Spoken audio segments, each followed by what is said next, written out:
Welcome to the post-woke world. If you're still curious about the University of Idaho murders, this conversation is for you.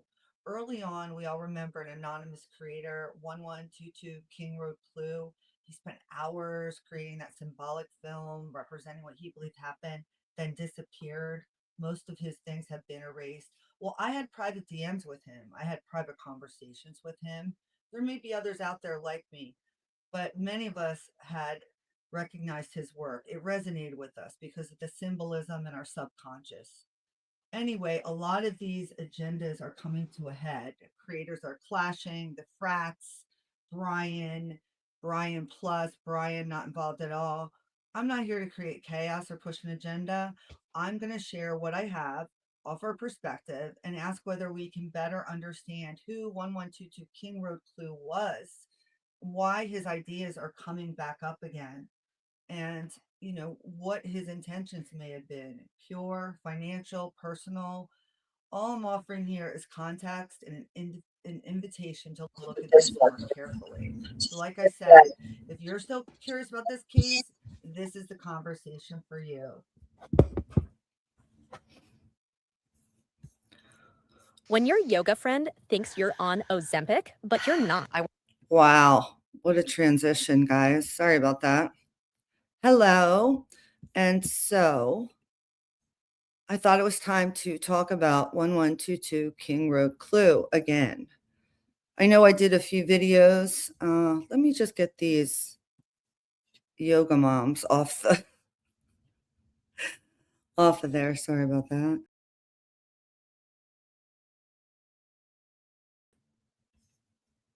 Wow, this is sorry. Okay, there we go.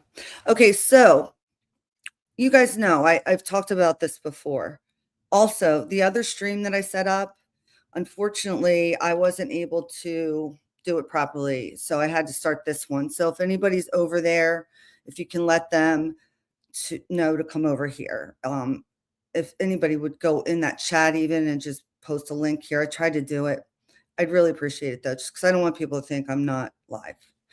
Because this is the new time, Saturdays live. Anyway, moving forward on the topic, I'm going to introduce this and then I'll check out everybody in the chat. Okay. I know that we've talked about 1122 King Road Clue. I know I've told y'all that I had DMs with him.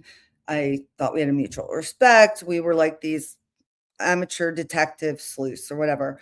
But we also know that he was very serious about what he was explaining, and it was very symbolic. And, there was a lot there. So I think there's still a lot of intrigue. And so I just want to share my texting or DMs. It was in Twitter with him. I don't feel that I'm betraying any trust here because the truth is I don't know who this person is, and neither do you. Nobody does. Okay. And I don't think I'm the only person, that DM'd with him. And there's nothing bad here. It's really just offering a perspective.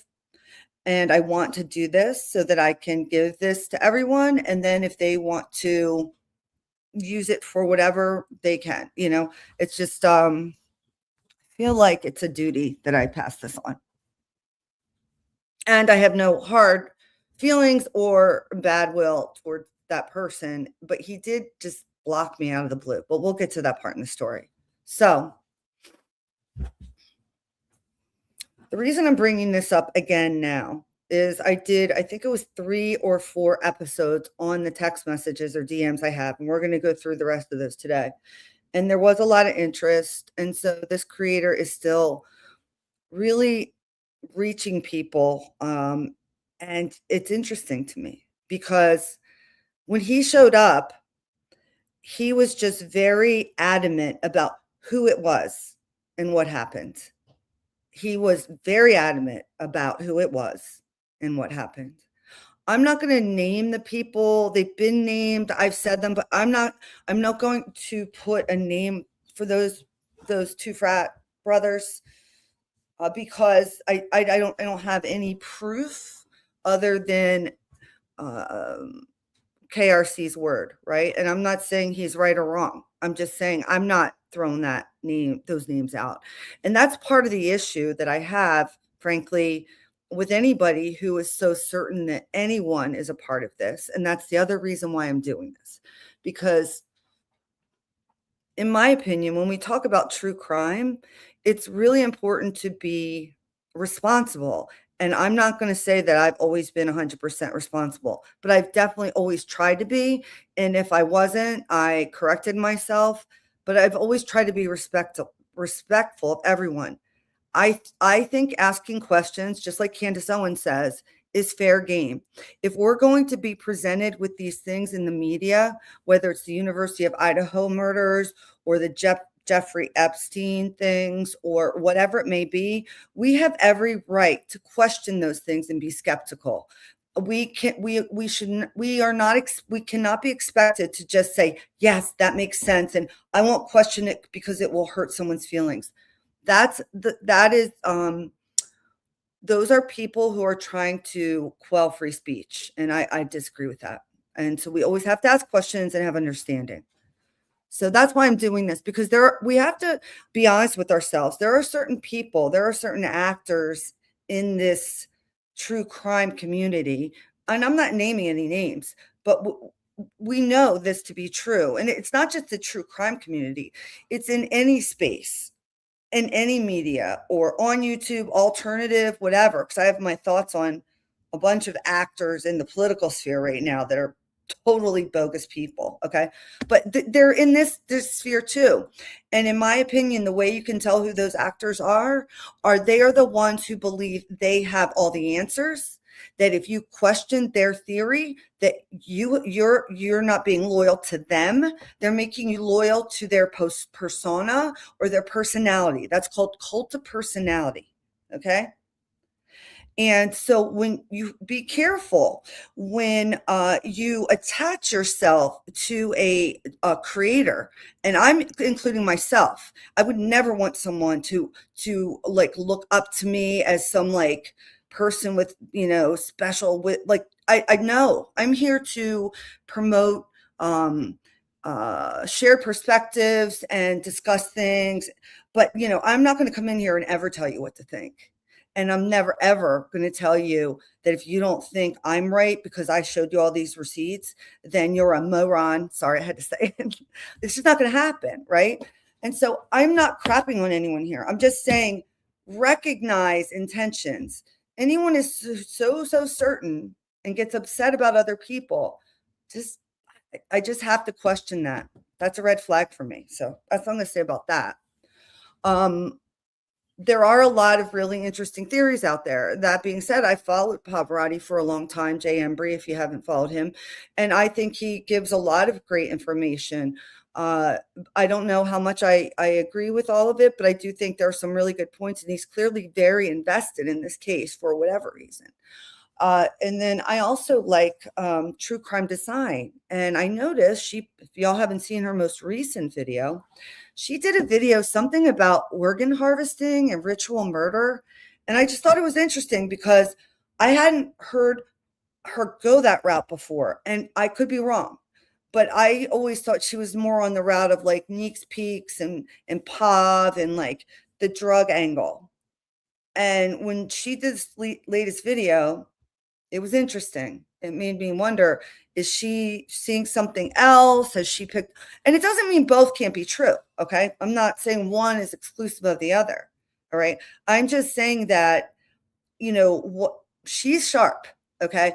And I follow her stuff. I followed it. And I think her ideas are really interesting. And often I agree with her. That being said, I don't know. What did that new video mean? You can let me know what you guys think. Regardless, then we have Harsh Reality. I follow him. He's hilarious. He cracks me up. Okay. And he was saying, he had this email and he read it. And I remember the first time he read that. And that was like so long ago. And the email sounds as if like maybe 1122KRC sent it. Okay. Because it's all about a certain frat and a certain group of boys and organ harvesting and things like that. Okay. And so here's the thing. What's good for the goose is good for the gander, right? You have to equally, be critical. And here's the thing. I was just saying, anybody who's pushing an agenda and thinks they are right and everyone else is a moron, you have to wonder why. Is it financial? Is it personal?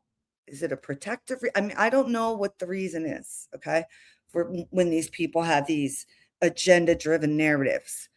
But we have to admit that 1122KingRdClue also had one.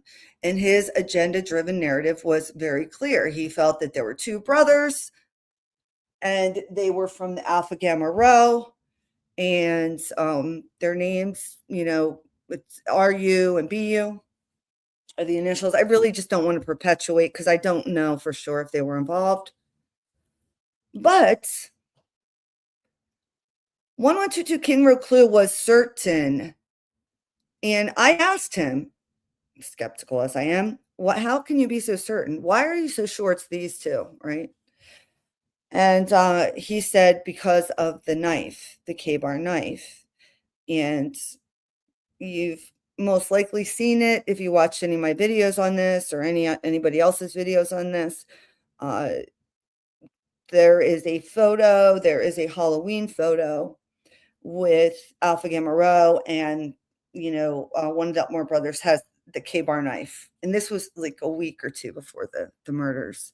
And then there's some other things in the background of the photo that are really unusual. We talked about those as well in a different video, but just the way they're dressed. One of them's dressed kind of like a cop. And it made me think of the boys on Banfield when they said, "Oh, we didn't think you were a real person." And then the police officer said, "Oh, what do you mean a real person? Like, what the hell is that supposed to mean?" Right? Like, I'm a cop. And it made me think, gee, are there actors running around in these fields? Or is there some sort of live action role play happening here? That's not something you say. And that they were not drunk. They were not tripping balls. They were not doing any of that stuff. They were walking through a field and they genuinely ignored the cops because, number one, the cops were not dressed in cop gear. And number two, they felt that they weren't, quote, real people, meaning that's not a real cop. That's somebody behaving like a cop because we're in some kind of like game right now on the campus, a LARP, which is one of my theories that's like has really no credibility other than the fact that that's weird. And I have some other tangential stuff that tied to that, but I don't want to get into that now because it's not important. The bottom line is weirdness abounds in the case, right? Yeah, they weren't in uniform. And I'm going to tell you something, okay, especially as a female. If I'm walking in the dark and two men behind me say, "Hey, stop, get back here," I'm not turning around. Okay. Number one, it's dark. I can't see who you are. And if I could see who you are, there should be some reflective or a light or you saying police, and I should be able to make out some sort of official thing. And even then, I may not, because honestly, people do impersonate cops. Okay.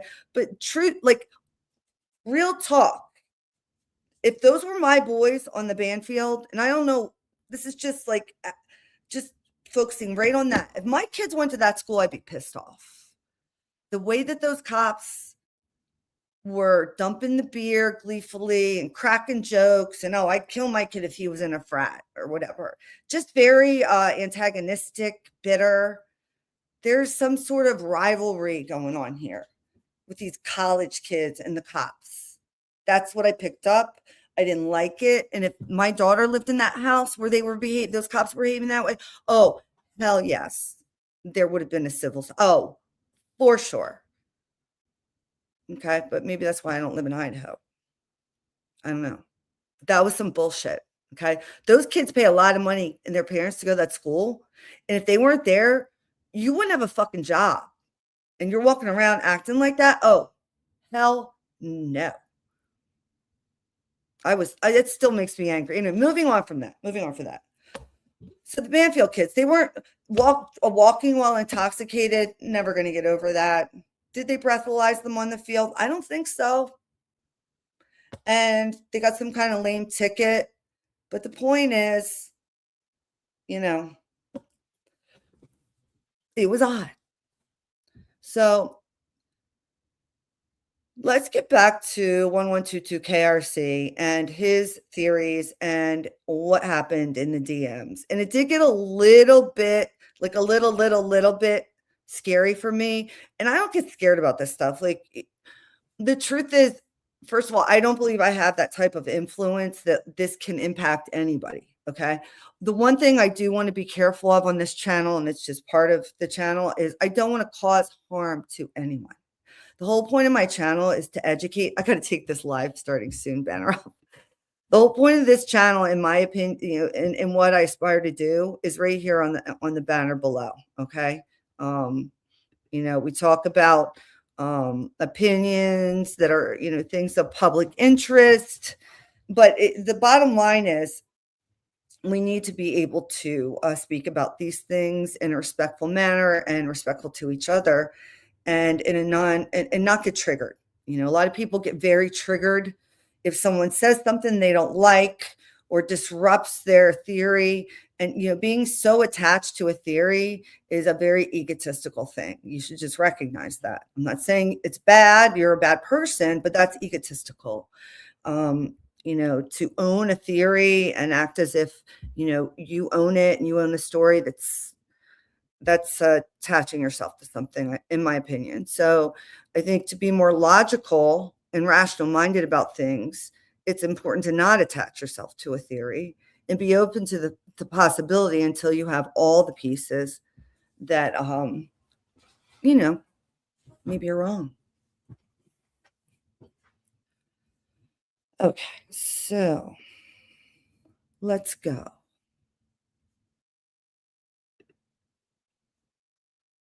I'm going to stop that one, and we're going to go over to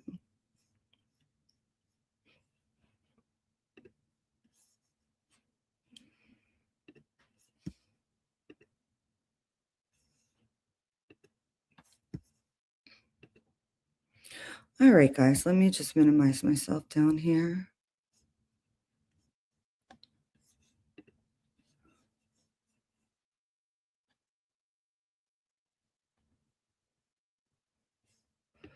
Thank you, doll. Yes, absolutely. That one last cup, that one last cupcake, that one last cupcake. Don't eat me. Love it. Love it. Absolutely. Perspective is so important. People have quick metaphor for perspective and why it matters. I don't know if it's a metaphor. It's more like a little story, quick one, and then we'll get going. Okay, very quick. A guy is on a subway in New York. He's sitting on the subway, and he's just like really just spaced out. He's very disheveled. He brought his two little kids onto the subway, and they're like 3 and 5, and they're like running up and down while the subway's moving. They're falling, they're running into people's laps, they're crying hysterically, yelling, screaming, right? And the dad's just like staring. And the kids aren't in any danger, but they're just kind of like crying and not behaving, not sitting with dad, that kind of stuff. And the dad's just staring off. And someone walks up to him and says, "What is wrong with you? What is wrong with you? Like, what are you doing? You're not a very good father." And he just looks at them and he says, "I'm really sorry. We just lost their mother, and I don't know what to do." So he had just lost his wife and they had just lost their mom. And so perspective, right? And so, of course, the person who was judging and yelling or being, critical, I'm sure felt pretty horrible after that. I wonder, that's when it really matters, when you recognize that you made a mistake. That's the important part there, and to be humble and say, "Oh, I'm so sorry. I misjudged." That's an important growth for people.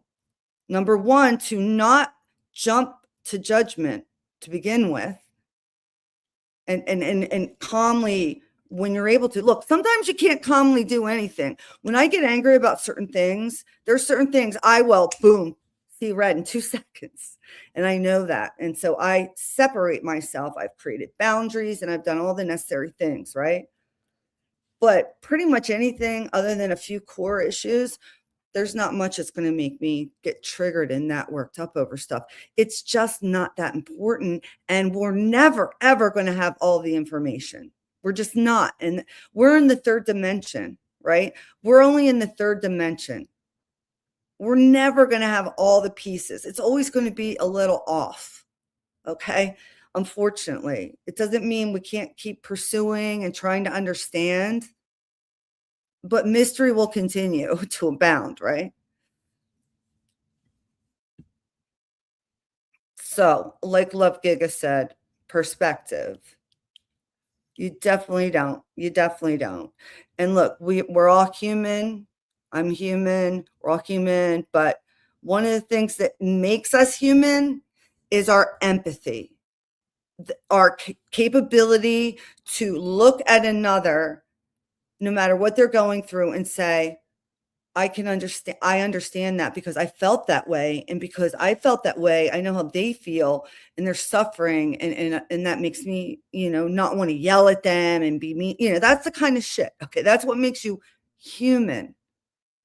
If someone doesn't have empathy, it's hard to really think of them, as a human, because empathy is what we need in order to coexist. Right. There's a lot of people out there that don't have it. Anyway, that's just one of the things. Okay, so let's talk about this. Okay, here we go. So Joe Woodall, this is 1122, okay? Joe Woodall, the manager of Grub Truck, is a fucking Joe Rogan-sized little person. He's a dwarf of a man. I can't wait until I have the chance to meet him. I'm going to walk a dog on him. I had heart surgery, aortic bypass, in March of 2022. I can't walk for distance. So basically he's talking about how, like, he's really upset. Whoops. Let me move down, sorry. He's really upset, okay, about what's going on, and he's ready to take some drastic action here. All right.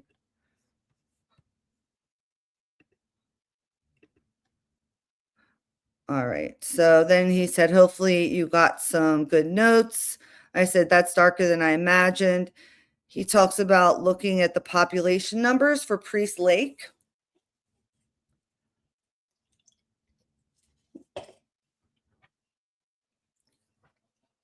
Sorry.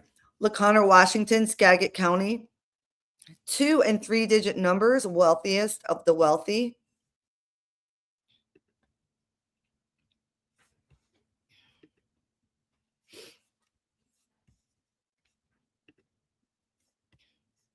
I'm just going to slow this so it doesn't go too fast.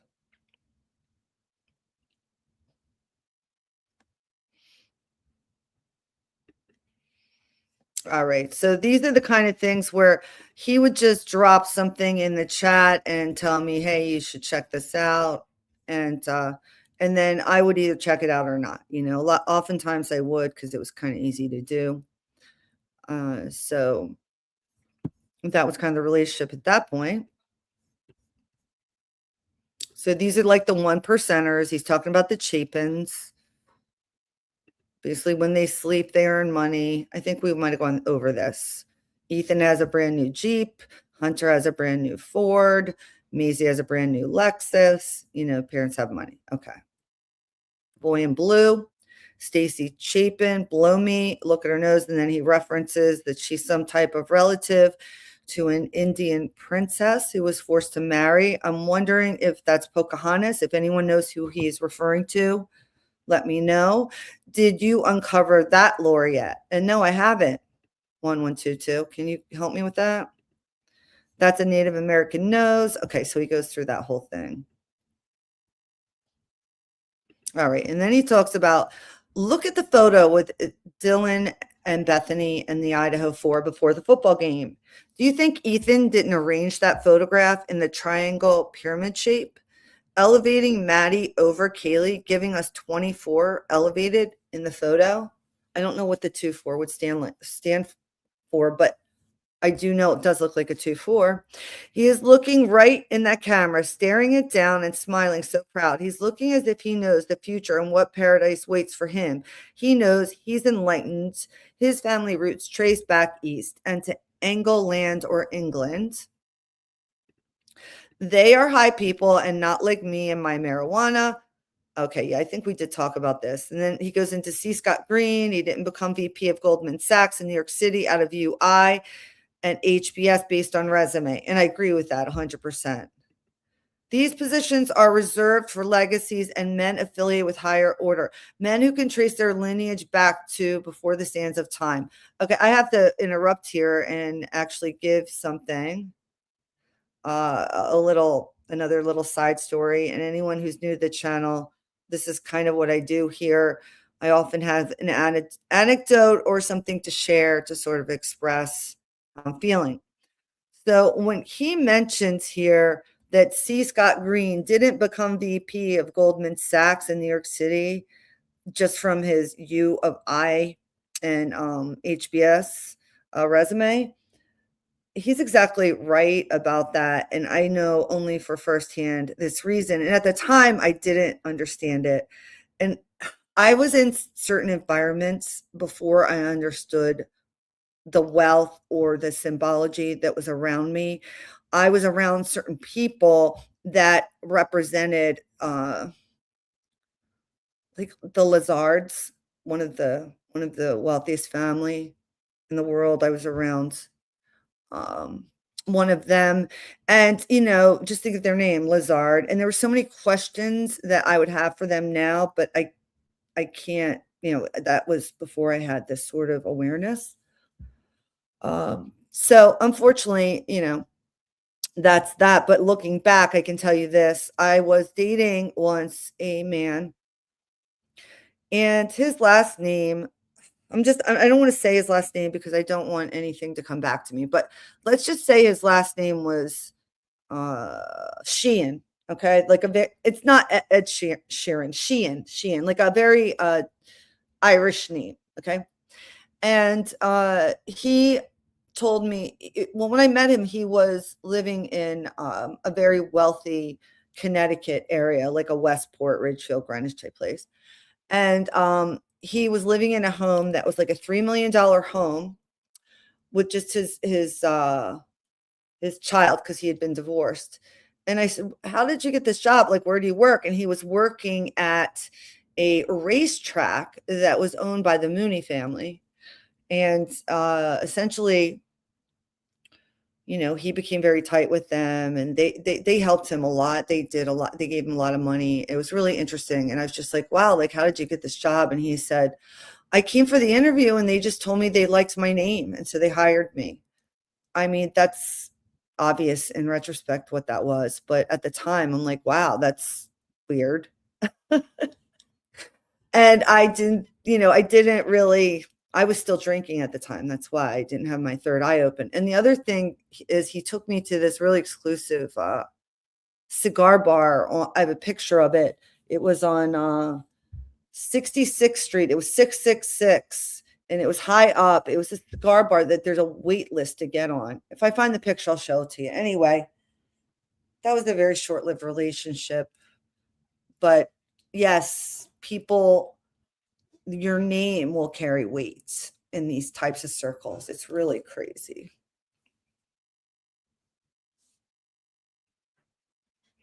All right, so let's get back to where we once belonged. Sorry, guys. Okay. So I said I'll start looking into the boy in blue. Okay. There were some strange serial killings in Bighorn, a Native American involved or affected, I believe. I wonder if that's connected. Montana, seriously wealthy state. They're gatekeeping that one for survivors of the reset. We are immortal. They want us to believe we're powerless. And then he says, I had an empath friend once that told me I was a star child, that my aura was the greatest thing she's ever encountered. I used to pull treasure out of the thrift store she worked at on my lunch breaks. At first, I thought she was just trying to fuck me. Then I realized she knew me without having to say a word. We are immortal. You're fucking spot on with it, Stargirl. you're a motherfucking force. I can tell tellers and fools from gold. You're a good egg. You'd better do this human race a favor and reproduce. Your intuition has a hell of a lot more common sense than these hunched over, critically ill, critical thinkers. They could have a map and compass or a card catalog and still be lost in the fiction, looking for facts. Vapid twits high on dopamine without any sense of reality or the like. This is hilarious, okay? He's hilarious. Like, is this guy like buttering me up or what? Like, major butter up going on here, okay? Major.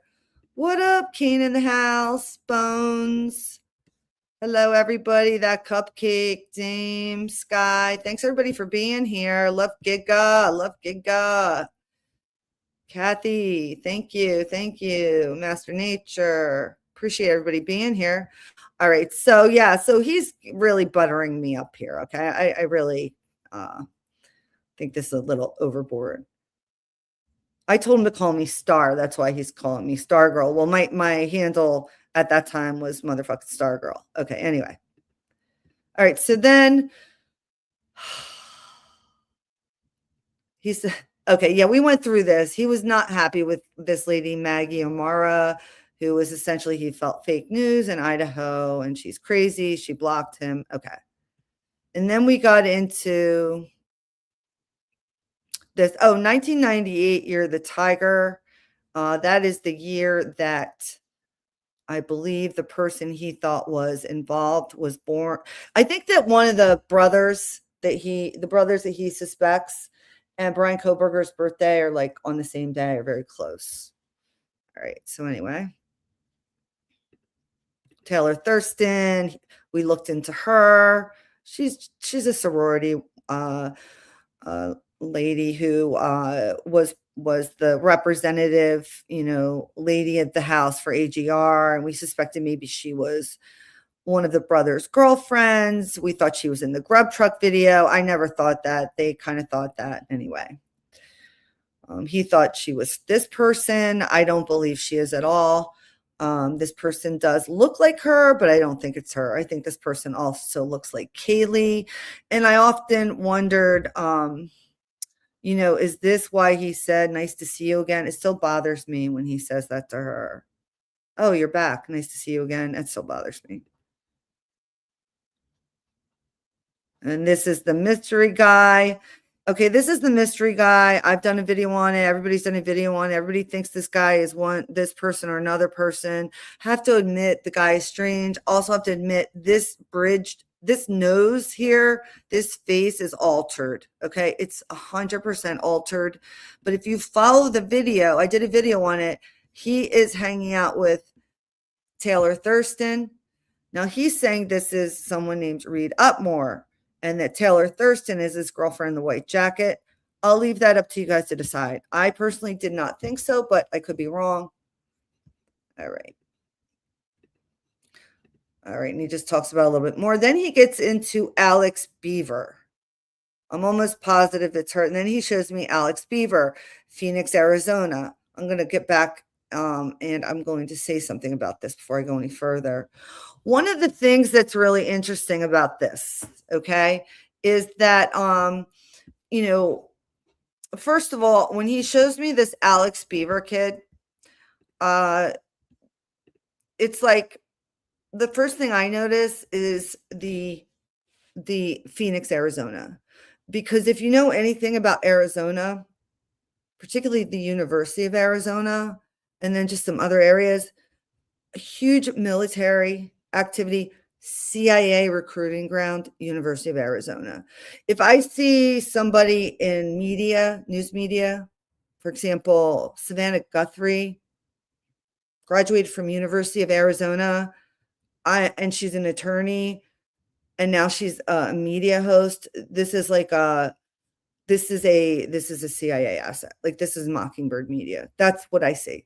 And so when I see Phoenix, Arizona, and this kid, and he's into marketing and stuff, I'm like, this kid is CIA. That's, in my opinion, that's the first thing I think of. It doesn't mean it's true.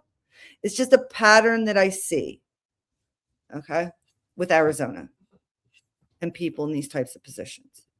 All right. So, oh, and then one last thing. Not one last thing, but one additional point before we move on with this. The name, read up more, that he just gave. And this name, Alex Beaver, and a lot of the other names and theories within these DMs, okay, are the only, this is a common theory that was put out there actively. All right. For example, another one, if you all remember in the beginning, was the young girl who had taken too many sleeping pills, and everyone said that Maddie had bullied her and that's why, you know, she hurt herself. You guys remember that whole push with that guy Justin and the Canon knitter on X, and how they kept saying that I don't even remember the young woman's name, because I don't think I never really bought that. I could be wrong. Some people bought it. I just never felt like it was credible. I always felt like it was a limited hangout, that Justin was a limited hangout, that he was 100%.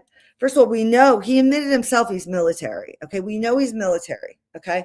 We know he's a political operative, because that guy Justin, I used to see him with Pete Buttigieg and a lot of Democratic leaders. He's a political operative. Okay. He's in the military. When he shows up in this case spouting ridiculous stuff, it's because he's trying to distract from other things. Okay. So he's gone now. Like, where is he? Right.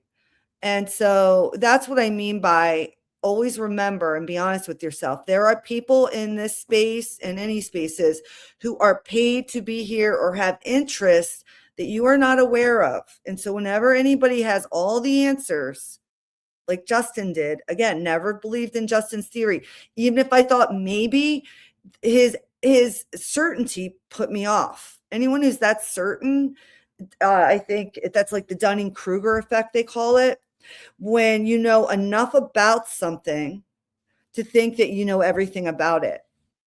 And in fact, you don't. You think you're like the only one that knows it, but you know enough to be dangerous. In other words, you think you're way smarter than you are, and more educated. I don't want to say smarter, because that's relative. You think you're more educated in it, something. You have to be really careful with these perspectives. Be objective. Look at other things. So I'm just pointing this out.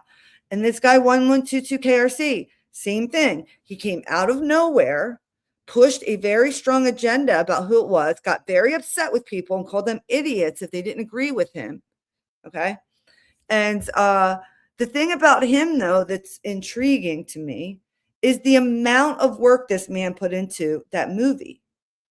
Okay. The amount of work that this man put into that movie. I mean, and he used to send me updates. And at some point, I'll look through my emails and find some of the updates, because I don't think that movie's out anymore. Like, I think it's gone. Like, he took it off Rumble and everything. He could have left it on Rumble. It could be on BitChute. I'm not sure. But I watched the movie, and I honestly, like, it was really tough for me to understand it. I didn't quite understand what he was putting down, and I wanted to talk to him more about it. But I do know what he was thinking about in the background. And it has everything to do with bloodlines and lineage and sacrifice and revenge and the Vandals and Joe Vandal and the story of who Joe Vandal is. And I found an old YouTube clip. Kids in that area, like in the 90s or the 80s maybe. It's a really wild video if you haven't seen it. They're running around, and Joe Vandal is like a zombie, and he's like, oh, Joe Vandal's going to kill us. And they're all running around and stuff. It's crazy. And then the one kid starts talking about how his father is selling drugs. I looked that family up. They don't seem to intersect with any of those other families. And I'm not going to say their name, but I'm just saying, like, the hills around those parts are a little creepy. And Joe Vandal seemed to be someone that maybe parents used to scare their kids when they were little. Like, oh, Joe Vandal's going to come get you. Better watch out. And I showed you a picture of the actual Joe Vandal statue. It's like a metal statue that's in, I think, the University Student Center. It's pretty creepy. If you haven't seen it, you could just Google it. It's on Pinterest. I'm not talking about the big goofy one with the big mustache or whatever. I'm talking about like the actual, like, something that looks like it would be in a museum quality rendition of Joe Vandal. Okay, that shit looks scary. Okay, that guy looks scary. All right, so this is the type of stuff that 1122KingRdClue focused on. All right, so let's go in a little bit more with some of this. All right, so he shows Alex Beaver here, and then he talks about, he's showing me this guy here. He believes that this guy right here is Alex Beaver. He says, Grub Truck Manager says this is an Alex Beaver production. And that part is true. Linda Lane was a Luke Thompson ADT production. And then I said, it looks like it could be the same girl. And then it says, Tay's mom in the Twitch stream. They are telling us everything in this stream. I need to sell some antiques on Thursday and get that hard drive. All right, hold on for a second. All right, so I just want to point something out here. Now, he's mentioning here that he needs to get a hard drive. He's mentioning some equipment that he needs. Not once, not even once, not even trying close to once did he ever ask me for any kind of money. So, and that would have been a red flag, right? Like, this is great. We're both kind of working together. I'm just going to say this about pushback with this guy. I understood this guy's personality to be very authoritative. He didn't want me asking too many questions. At the same time, he was very intriguing to me, and I wanted to understand him more. Okay. So in circumstances like that, I'm able to just kind of like mediate, because why? I'm trying to build a bridge. Maybe we can come together and then I can be honest with you. Right. And so, not that he was outright a dick to me. We pretty much had conversations, but sometimes I would say I wasn't lying, but I was like, yeah, it could be or whatever, only because I didn't want him to like freak out or whatever. But he really never did with me. So over time, I became more honest, more candid, I should say. I was always honest. I'm never not honest. All right, here we go. So he goes, Christ, you're the only woman on deck. You're my go-to with women. Looks change by the day. Her forehead matches. Her thin blonde hair matches. Lip liner is a question. What's not is the ties to Reed and AGR. She's always near Reed and AGR. I said, I thought that guy was Jack Katovich, and I showed him this picture here. Hold on. And then here's Luke Thompson, student at Brigham Young University, Idaho and security consultant, ADT. All right. So then, so I show him this picture, and I thought that was Jack Katovich, and I believed it was from that night, and the eyebrows were kind of funny, I thought. And then he said, he sent this picture, and then he goes, but, and then I said, have you seen these of Joe Vito? Wait, I have more. And then I show him this other picture of Joe Vito. And I show him where Joe Vito wrote, all of my friends are dead. That was in 2016. I believe that was in reference to that Asian gentleman killing his family or something. Anyway, then he shows me a picture of, this is Read Up More, I believe. And then I show him that. All right. Then he sends me a picture of Alpha Pi Swing Dance, which is, I believe, Kaylee's sorority, which we could not find Kaylee in there anywhere. And then I said, he says, doppelgangers. Did he use Jack Katovich's card? He looks right at the camera on purpose. I said, He also uses the burner phone as he eats his mac and cheese. I don't know. This case, I said, I don't know. This case has tons. Hold on for 1 second. I said, this case has tons of twins and triplets. It's in the stars. That Joe Vito Moscow tweet is from 2014. A different massacre in Moscow. The Asian guy just weird. Sorry, I meant 2016. He goes, this was the plan. The FBI would have been on a wild goose chase hunting down leads. Oh, this person used this debit card to pay, but is actually this person. These guys will get exposed, but BCK is going to eat a bullet for them. Then they eat him. It's all in the grub truck footage. Two warring families like Hatfield and McCoy. I said, I read about Wishbone, and now I understand why they didn't kill the dog. It's a twisted sense of humor. Murphy has his own Facebook now. This level of gamesmanship is off the hook, especially for malevolent purposes. These people have demonic DNA, not part of my tribe. Moscow is worse than Twin Peaks. David Lynch can do a documentary now. They just arrested a bunch of chomos, including a student at U of I, which means generational abuse. Like you were saying, they probably screw animals too. Sorry, I'm angry right now. I said, welcome to hell, he says. And then he says, look at the Alpha Gamma Rho brothers meet the brothers YouTube video, the title track, the demon smile. See grub truck footage, demon child. I will end the life of these two. If BCK dies by a bullet, then I will end my own gladly. Knowing what these two cocksuckers have done has me on the edge of sanity. Their days are numbered and chambered in 2 rounds. There. And then he says, I hate grammatical error. I'm the same way. I hate when I do that too. All right. So he says, my grandfather's grandfather and my mother's uncle are the reason I cannot trace back my family lineage. He says, pedophiles. I was molested by a neighbor growing up.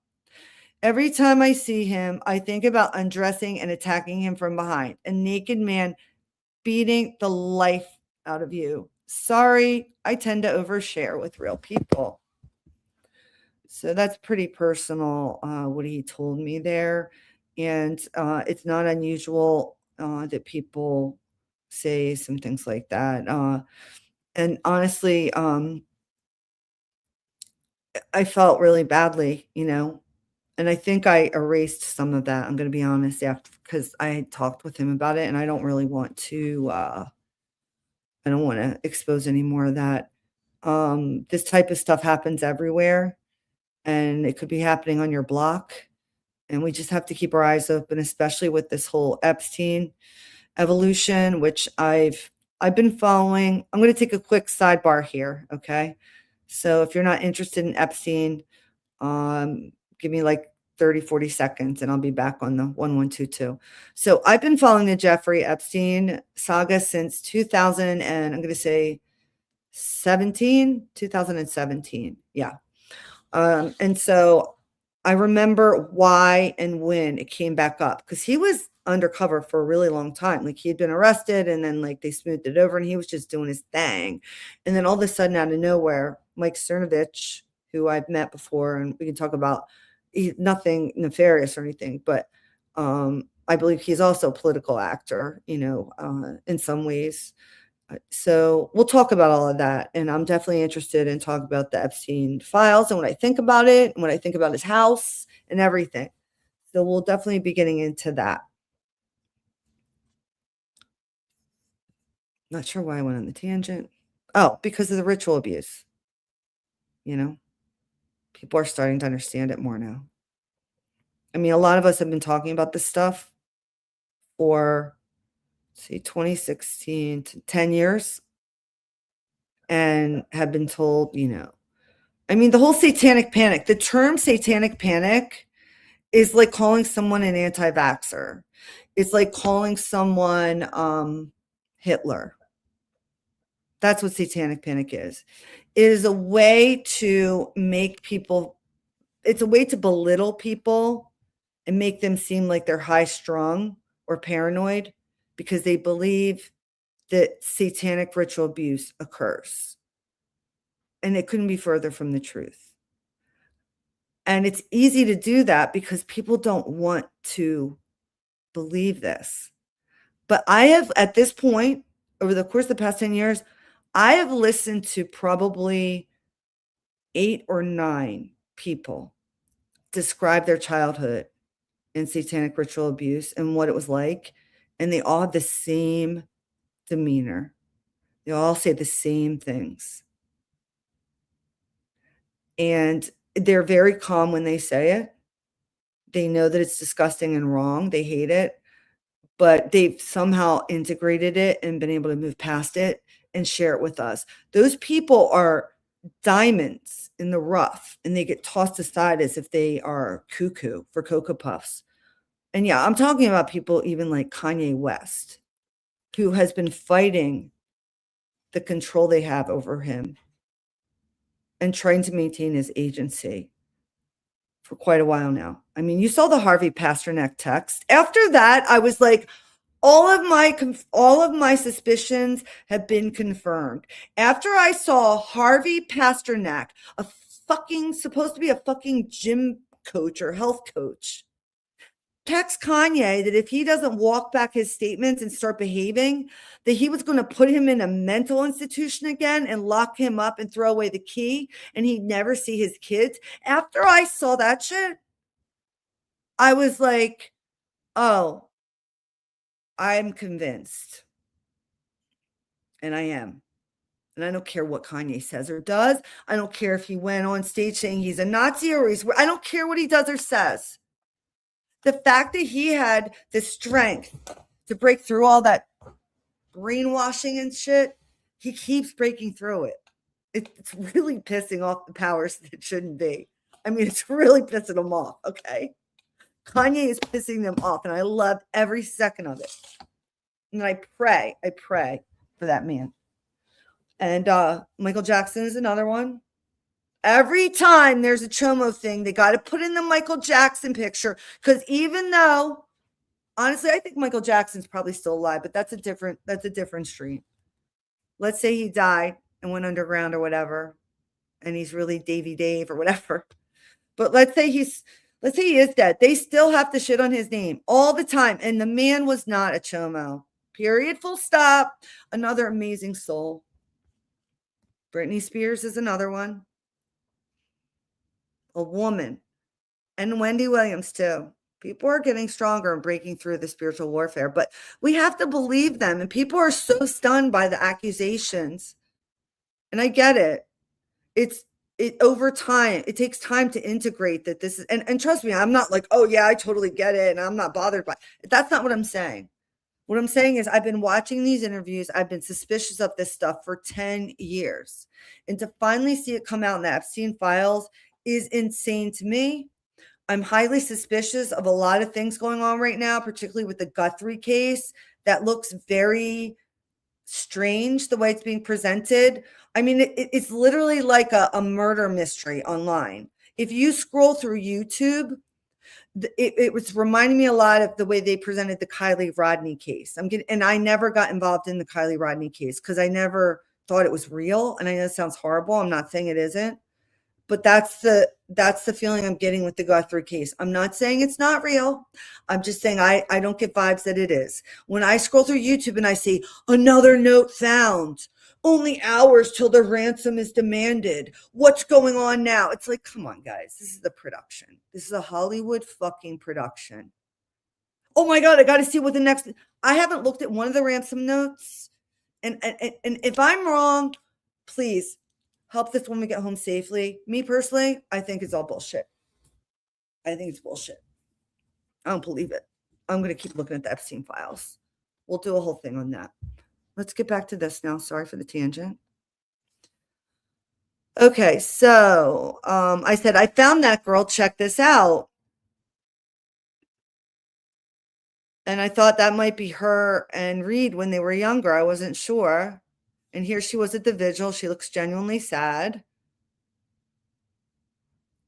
Then I saw her here, and it was in a Canada a yearbook at a football game, and she was wearing some type of jersey. And then here she is here.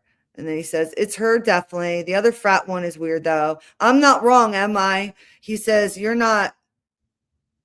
I'm not wrong, am I? You're not, in my opinion. I said, because it's in 2021, a different sorority than the one she's in now. And that's what I was showing him up there. I thought that was odd. And then he says, she's Reed's girlfriend. I said, no, I think it's Herb. I said, I mean her, LOL. He goes, you're amazing. Thank you. So I did, you know what? I'm recalling this now. He was thinking that he was thinking that I was sugarcoating things. He was very instinctive as well, and he picked up on it. And I was like, no. And the more I looked at it, I actually do believe that's her now in retrospect. See, I forgot. But I think I forgot because I didn't feel like it mattered. But it might, it could. I don't know. That's why I'm sharing this. Okay. I said, also, so does the software. Oh, okay. So I must have compared it to the software, and it's the same. All right. So self high five, haha. I said, and don't talk about, okay. Yeah. See, I got rid of that. I'm going to go. Oh, and then I said, don't talk about hurting yourself or hurting other people. All right. Then I took Luke Thompson's picture. This is hilarious. I couldn't find him anywhere. This is Tyler Thompson, UI connected. He says, I wouldn't suicide. I'm last in jail. The brothers love me. I worked in the criminal justice system prior to my surgery. I talked with inmates all day. They said, MFer, if you were in here doing time, you'd be the boss. My foreman was 56, couldn't stop laughing. He said, are you an N-word? He uses that word in here on occasion. I do not believe he was racist at all. This was his, he would use it in storytelling. I don't use it. It's not a word I like to use ever in storytelling or elsewhere, but he did use it here. And I just want to acknowledge that. And I'm sorry if it made anybody feel uncomfortable if they saw it. I'm not endorsing the use of that word, but at the same time, I don't believe he felt that, people were that way. All right. So he goes into how his grandfather got scammed out of money. And basically like how he was just this, what is that word right there though? Talks about he was retrofitting fluorescent lighting to LED throughout the criminal justice system in Erie County correctional facilities and youth detention centers. That's interesting because that would be Bryan Kohberger's neck of the woods.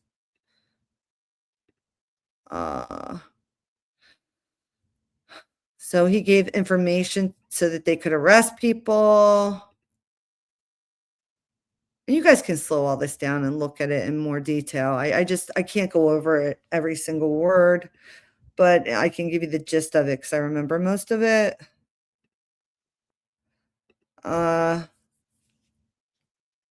He talks about the grub truck owner, John Fletcher, his wife, and then he says, see Kyla Doran, Kuna, Idaho, and Alpha Phi UI. Her mother is Janet Fletcher and owns a Washington State cheese company, supplier for the grub truck, maybe. These people tend to use different surnames in professional life as opposed to married life. Tracking names and lineage takes time and money. We have little of either, so we resort to exhaustive DMs for tasks and burn the oil. I appreciate your attention very much. And, he's right about the lineage and the names. And we've talked about this before, and I just released a short that these names get changed. These people are actors. They'll use their middle name as their last name. They'll use their middle name as their first name and their first name as their last name, or they'll use a completely different name, and they're the same people.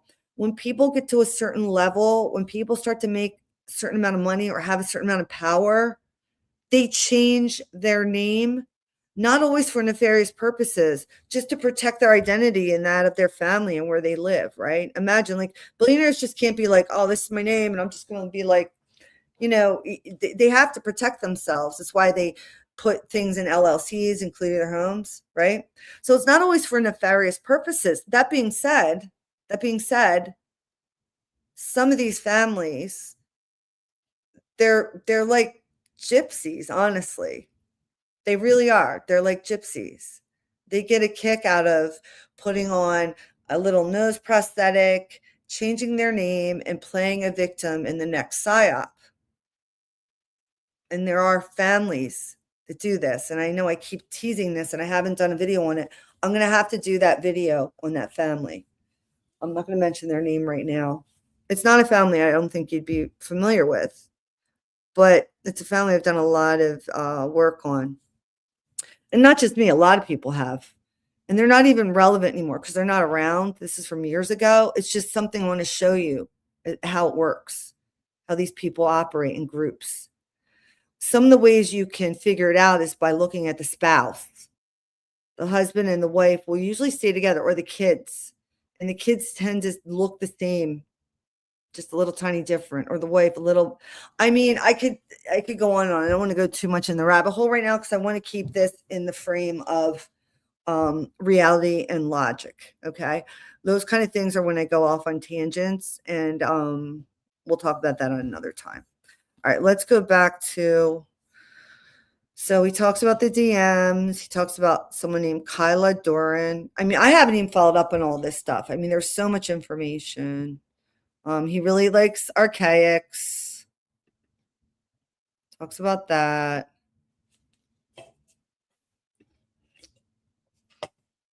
He said, excuse my redundancies. My cat won't listen and my family's tired of hearing it. They want Act 3, even though they haven't watched either of the others.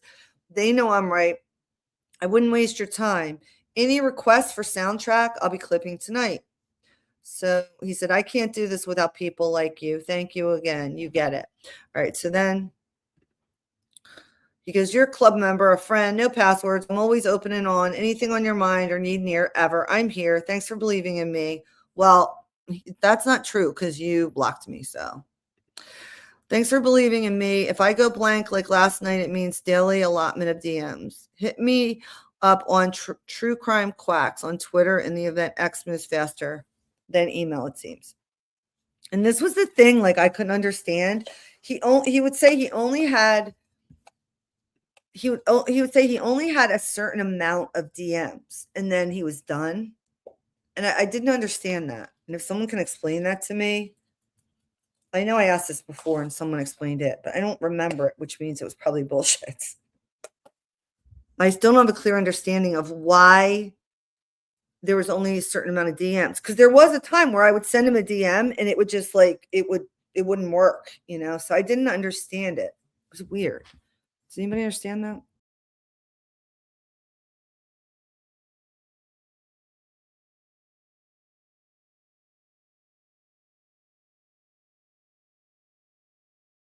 Yes. Sorry, I just like took myself off there. All right, so let's go here. Go back. All right. So then, here we go.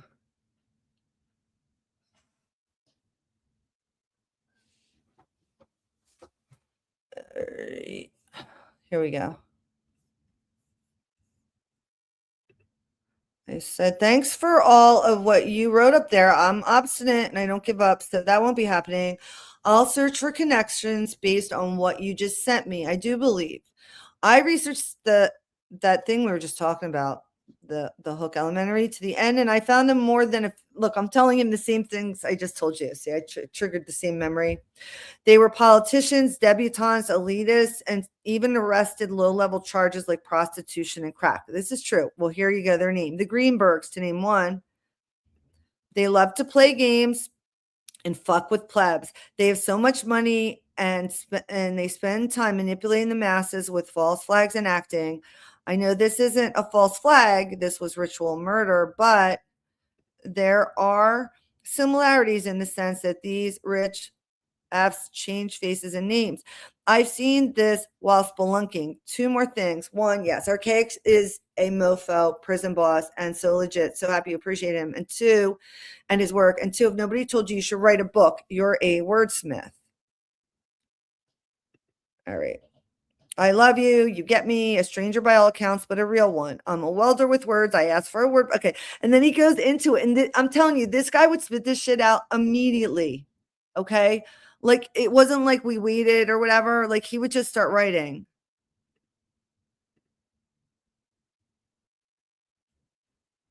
It's crazy. All right. All right. I said, see, you just spun that story, and I loved reading every word. You have a gift. Thank you for sharing. He says, look into Chloe Fletcher as the blonde in the white jacket with Fat Joe Vito. Watson has a gut feeling it's her. She's talking about stabbing the entire time she's present, according to Watson. I know gut feelings. She was friends with Kaylee as a teen.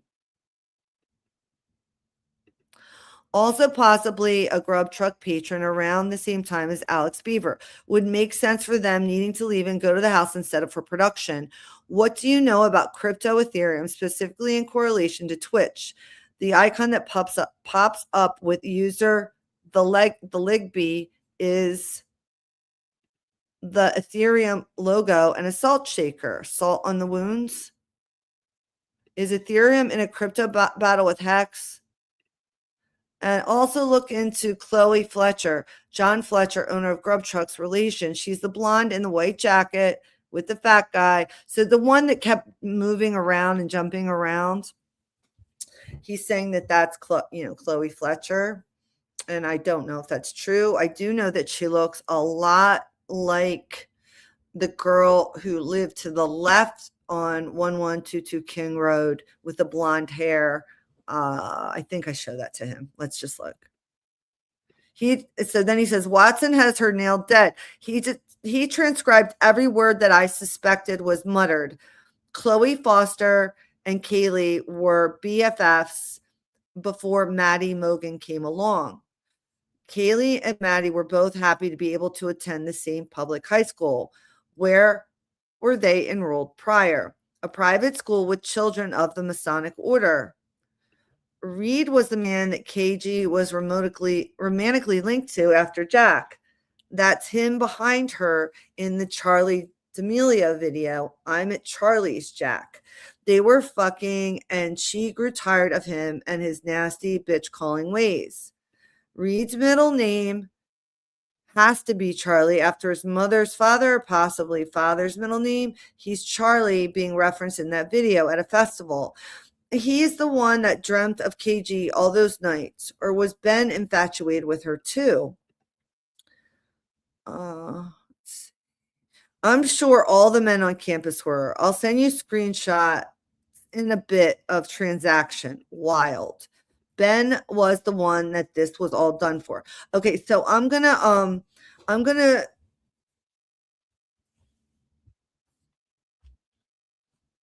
just come back here for a second and give a disclaimer. Okay, I just want to kind of ground everything here. Okay. And I haven't looked at the chat for a little bit, only because I have to stay focused on this. But you guys know I'll come into the chat and take a look. Okay. Just give me a minute to get through it. But I want to state the disclaimer again. Actually, I'm going to put the banner down here. Okay. This is a topic of public interest. That's why I'm putting it out here, because these University of Idaho murders have been devastating, for the families, obviously the victims, and many of us out here have been following it. And we haven't had any answers, gotten any closer to the answers. Okay. And there's so many competing narratives, and there's tension that I noticed rising. It happens every once in a while where creators go after each other because, this one's got bigger balls than the other one. I mean, who knows if it's manufactured or not? I think it's funny when men fight like that. It's like, guys, stop acting like women, I'm just saying. But anyway, bottom line is this. This is pure speculation. This is topical because it's coming up again and different creators bringing it up. And this case is still not really fully known. The own families don't really even know, I don't think, fully. And that's why I'm bringing this up. This part is very disturbing, what he claims he believes happened here. I am going to go through it, but I'm not endorsing this theory, okay? Because I have no way of knowing. I wasn't there. I don't know. I don't know how he knows. I don't know where he got this theory from. He gives me some ideas, but just take it for what it is and evaluate it the way you want to evaluate it. I don't expect you to believe it or not. I was just like, yeah, that sounds like a Stephen King novel. Like, who am I actually talking to here? But I'm still going to put it up because this guy really had it out for these certain brothers. All right. Ben was the one that this was all done for. The organist with his piano or organ, the cannibal. They ordered the JITB, not Xana. They ordered the Jack in the Box, not Xana. They tried calling Jack D to the scene to get him too. They told me this via live stream in February. They called Jack D, not KG and MM. So they're the one he's saying. All right, and now he's telling me where I got this from. He's saying they told this to him via a live stream in February. Okay. Ben was the one that this was all done for. Okay, wait. They called JD, not KG and MM. They did it all. The organ grinder was Reed Upmore giving his older cousin a meal in celebration of his 24th birthday. Oh, that's what he meant by 24. An elevation in the Masonic order. Reed is the crazy pirate on Corner Club 1213. He's the man that's been on a tear, all on live stream, fucking terror. All right, I'm just going to call this out, and we've called this out once before. I just want to be clear on that. Basically, what he just said about Reed being the crazy pirate is not true. Okay. I debunked that in the past. I debunked it in the past. So I just want to mention that if you go to the corner club and they were pretty pissed off, I didn't say anything under there. I just went to look, and that guy is somebody completely different. It is not Reed Upmore. And so his liberal use of saying this is Reed Upmore and that's Reed Upmore makes me concerned because, again, skeptical. Again, why is he pushing this so hard? Okay. But I remain because he's intriguing and he's really like going hard, like working hard. Maybe he just thinks he's right. And that's why maybe he's autistic. He needs resolution and he can't let this stuff go. I mean, some of us are a little autistic in that way too, I think. Okay. I just have to mention Toes in the building. Always nice to see you. Thanks for being here.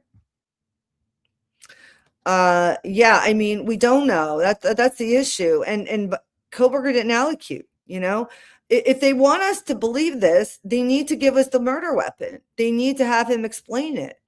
And then we're done. And they once again screwed over the families, because the families want us to stop. And if Kohberger had allocated and given us a weapon, I would have been like, okay, fine. Like, I'm going to let this shit go. But they haven't.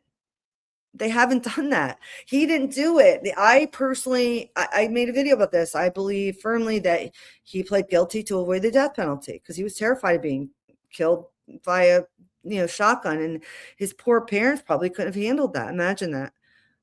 Remember, his mother made that post about Ted Bundy and how cheering the hearse was just like so not Christian, right? All right, so let's get back here. All right, so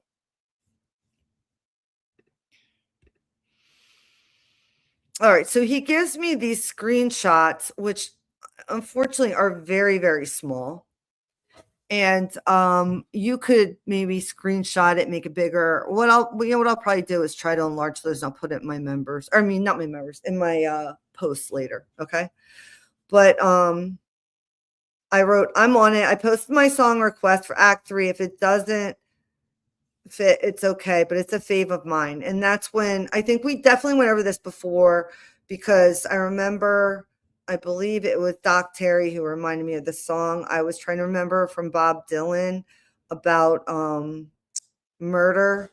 I'm blanking on it again. That was the question I wanted, or that was the song I wanted him to play, but he didn't put it in. I don't even think he did in Act 3. Maybe he did. All right, so let's go a little bit further because we did go through some of that. All right. He said he'll find a way to fit it and roll it in the credits. Thanks for being rad. And then they said, that's Peyton Schroeder, and the blonde behind her was a 3 a.m. screenshot on 4chan with no context. Okay, here. So that's this one here he's talking about. Of course, he asked me the same question. It's that one where the girl is standing. Hold on. Let me just.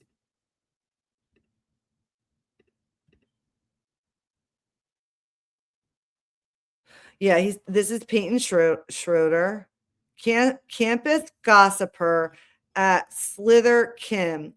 Who is this Kappa Kappa Gamma Peyton Schroeder? P22 Schroeder from WSU. People are saying is directly involved in the Moscow, Idaho 4 murders.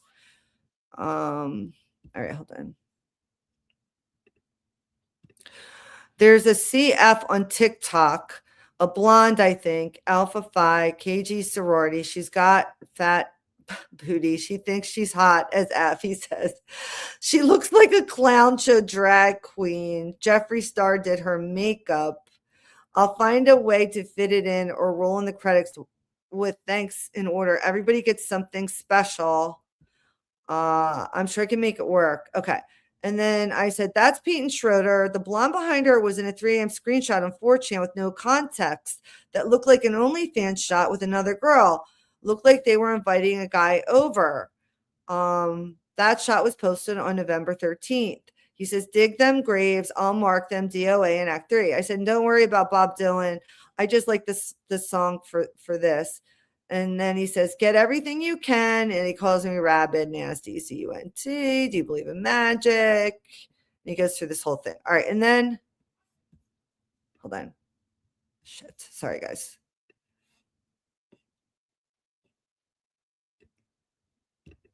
Wait, hold on.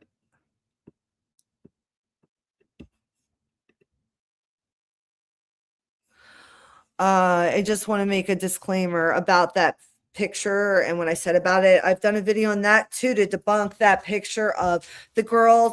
There's a picture that someone put up around 3 a.m. on 4chan, and it really makes me believe that it was put up to entice someone to come to the house. In the picture, it looks a lot like it could be someone like Kaylee or Maddie, because it's a very attractive blonde with a nice figure, and her nails are done, her hair's done, and she's looking into a mirror, and she's like, you can't see her face. And that, it's weird because it was posted on 4chan the night of the murders. And, there's a theory out there that this was a photo that, Bryan was told to look on 4chan. These are the girls that are waiting for you, or something like that. Okay. And I debunked it because I was irritating me because everyone kept saying it was Kaylee or it was Maddie, and they had an OnlyFans account. It wasn't even hard to debunk that shit. This is the kind of stuff that irritates me. Okay. I reversed image searched it, and that it was neither of them. It was an actual girl who was on OnlyFans. I can't remember her name. Guys in the chat might,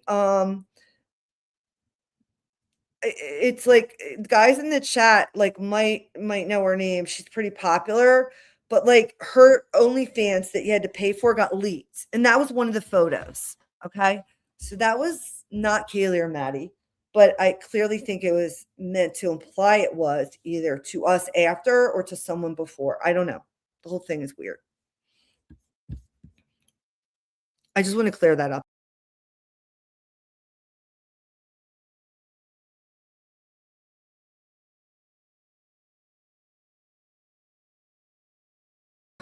Sorry about that, guys. All right, let's get back to business. I ain't got no time to play around. What is this? Must be a circus in town. Let's shut the shit down on these clowns. Can I get a witness? Hell yeah. Sorry, I can't stop it. Every time I say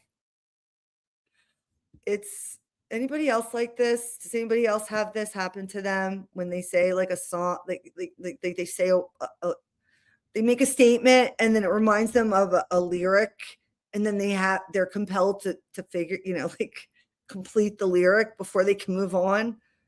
This one's been happening a lot. I'm like, I'm not gonna say it again because I don't want to rap it again. Anyway, when that happens, I want to apologize in advance. I'm tone deaf. I have a lot of passion. I love, love, love, and will always go do karaoke any day of the week. I don't care how big the audience is. My passion overcomes my lack of ability to sing in key. You know what I'm saying? All right. Anyway. All right. So you thought you were such a good writer. That was cool. Okay. Blah, blah, blah, blah, blah. All right. So let's move on from here. We went over this. I cleared that up. All right. Let's see. This might be some. All right.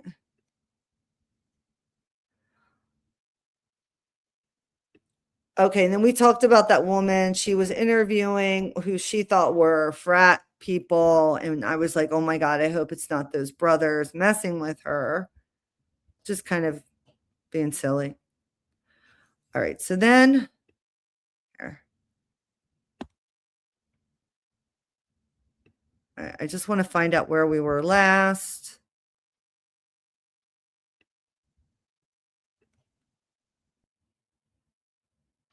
All right.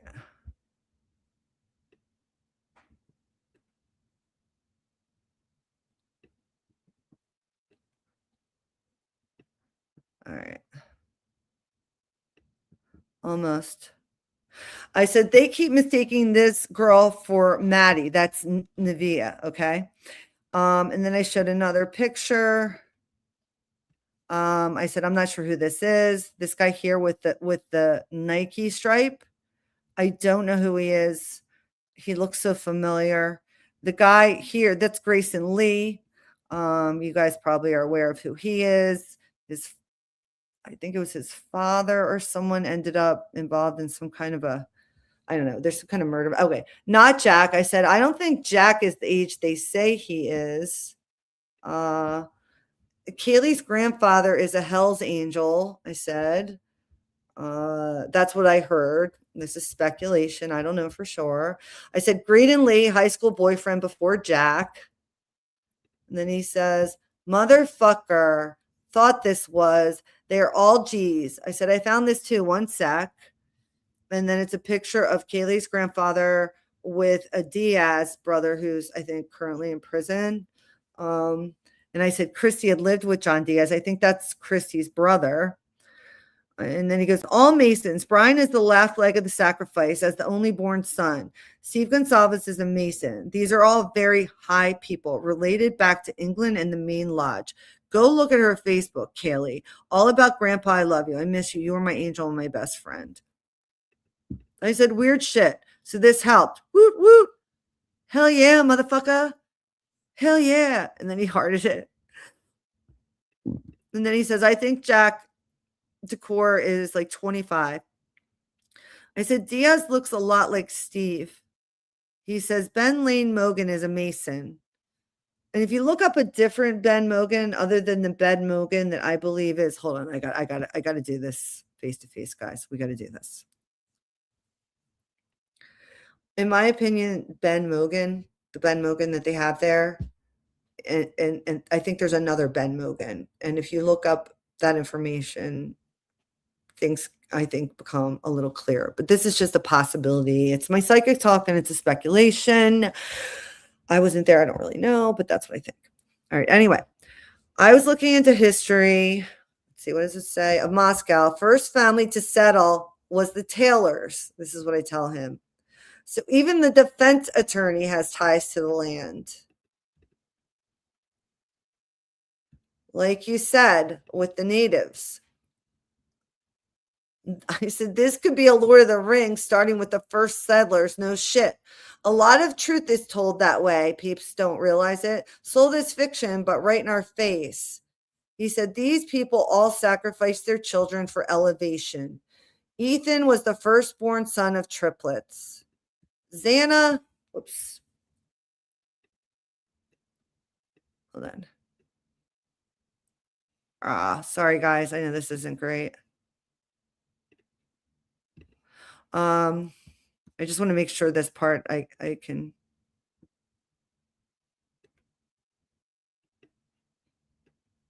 All right, here we go. These people all sacrificed their children for elevation. Ethan, firstborn son of triplets. Xana, secondborn daughter. Maddie, only daughter. Kaylee, middle child. BK, Masonic sacrifice G201. He led to believe he'll be a better man and be elevated after beating this. But he is the fifth victim. He has to be to utilize all the pieces. Mr. Green is in the game. That's the banker in the valley, not higher ed. He is finance from Wall Street, UPHX deal, Hex hat on Steve Gonsalves. The entire Fox News interview is bullshit. It's Masons mocking the public. Be the alpha, alpha, gamma, rho, beta, phi. He's telling us where to look. I didn't want to believe it, but I think that's why we have crickets. This all ties back to the lodge in England. I like how he ties cricket to England. Anyway, I used to work at a cricket club. All of these people, including Ann Taylor, is her maiden name Thurston? Wait a minute, hold on.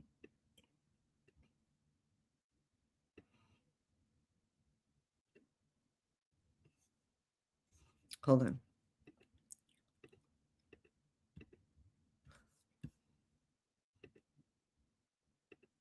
Just getting here. Is her daughter, damn it. I'm going to slow it down. Hold on, guys, just so I don't miss it because that's frustrating. All right, here we go.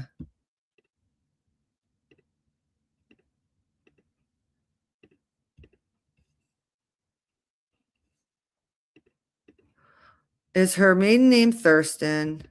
Is her daughter named after her married name, Taylor, and utilizes her maiden name to delineate and hide nepotism from public scrutiny? See the pattern here? I'm betting Tay's mom, one, is Ann Taylor. BK, only born son. This is Lord of the Rings, very much so, and I'm fucking J.R. Tolkien. Jesus Christ, I had a sinking suspicion that was the tale after my walk down the Paradise Path. Who the fuck was that man at war with? These are northern Idahoans, not native to the Palouse region. The entire gang of actors has generational ties and are native Palousers. There has to be a connection. Chloe Foster calls the girls swine or slime. I said, I'll look into Chloe. He said, it can't all be personal high school drama boiled over, can it?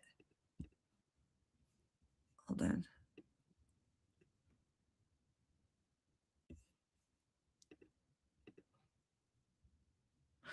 And then I said, if it's Masonic, then there's a purpose and meaning to it. Not petty, I would think. I don't know. And then I said, Archaics is great. And then here's my go-to list I'm working on. Oh, that's for the Nemesis return. All right. Then he says, Wishbone tells the story. Demon Child tells the story. Find Ann Taylor's maiden name. It has to be Thurston.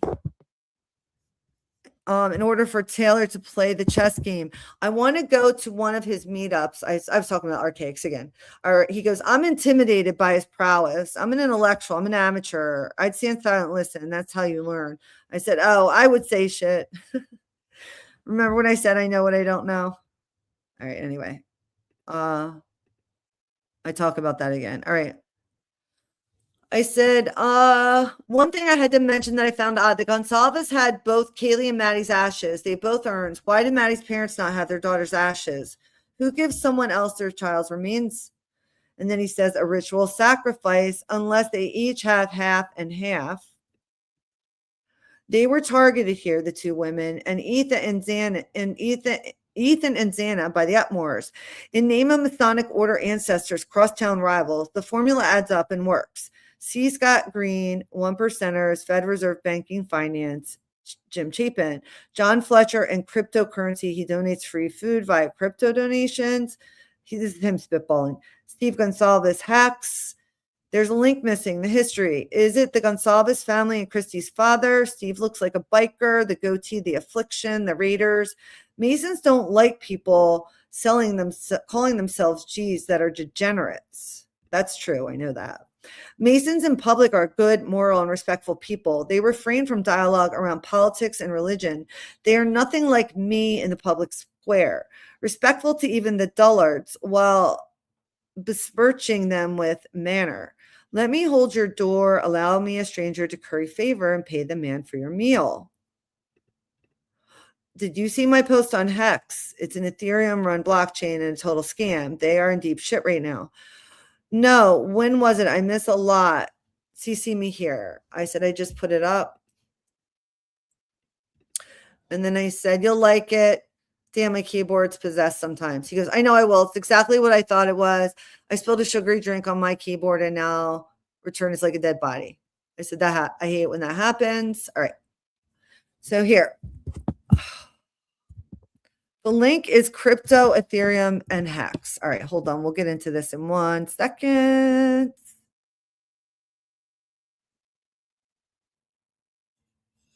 I agree. I don't feel that way about Ann Taylor. Ann Taylor was crushed, and Eliza Mathos. I believe every single attorney that Bryan had believed in him and knew that he was innocent. or at least they didn't have proof that he was guilty, and that they were crushed. I'm with you on that 100%. And I do want to make a disclaimer. Okay, Thompson's interesting. Yeah.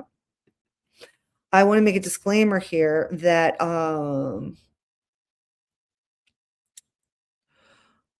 what I'm reading is a conversation through DMs that I had with this anonymous creator.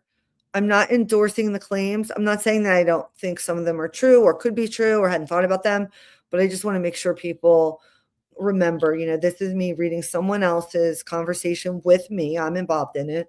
And what we thought at the time and what he thought at the time. And I don't even know if he still believes this. That's a disclaimer that I think is important. But anyway, let's get back to it. The link is crypto Ethereum and Hex, the banker in the valley and the shoemaker ritual, sacrifice and target crypto sector. Is SG a Mason or biker gang affiliated? He's not a Mason if they are swine or slime. That means his fraternal affiliation is based in embezzling and murder, like any good biker gang. SG is a crypto bro. He is affiliated by his father-in-law. That has to be how he met Christie. His people know what happened. That's why he was so cryptic in the Fox News interview. These polluters organized all of this because of crypto. Why? Because of C. Scott Green, the 19th president, you can rise up and be illuminated or stand still and be eliminated. I will not stand for indoctrination of any kind on our campus. His words. Why this then? Is there a president's club within the 1904 society? What was C. Scott Green's affiliation at Idaho and the 2 generations before him? They were close to or had to be founding members. Ben Upmore, president, oops, sorry.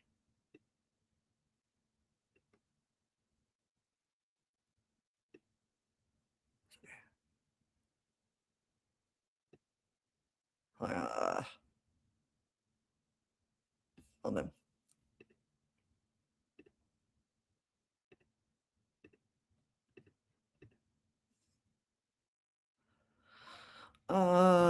C. Scott Green's affiliation in Idaho and the 2 generations before him, were they close to or had to be founding members? Ben Upmore, president of AGR BP, is he part of that club because of the high people in his family that helped lay the foundation of the Palouse region?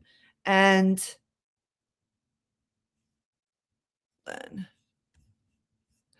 Upmores are very high people, aside from presentation. Masons don't care much about personal appearances. They know where they stand and measure back to, compass and square. Paradise Lodge ties to England. C. Scott Green's name too. I guarantee it. C. Coomer. You have to walk me out of this maze. I feel like it's a wonderland now after nailing Chloe Fletcher.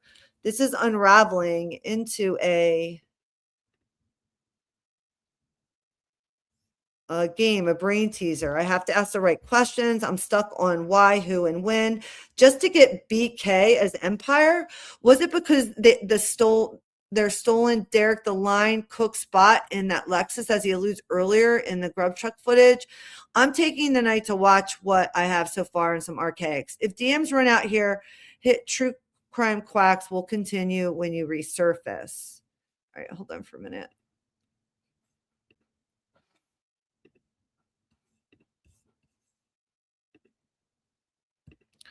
I'm spinning off my nucleus. There's another possible formula, a period table of elements, a numeric base code and reference chart.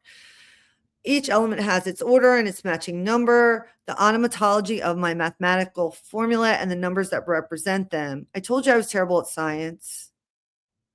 Okay, so here, let's just say. I apologize for the endless rabbit holes. There's a carrot somewhere. I said, no apologies.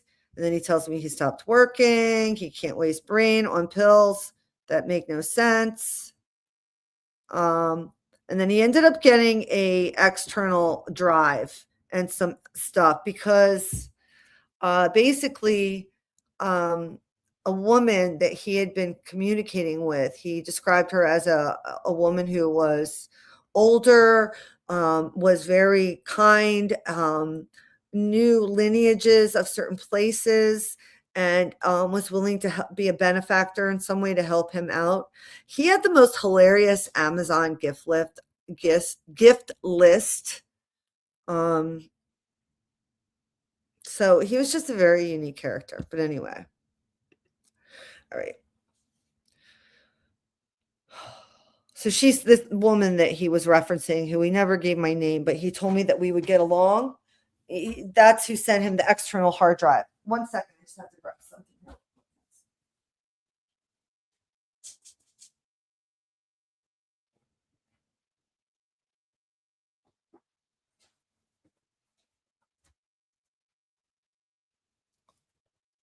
Okay, so let's see.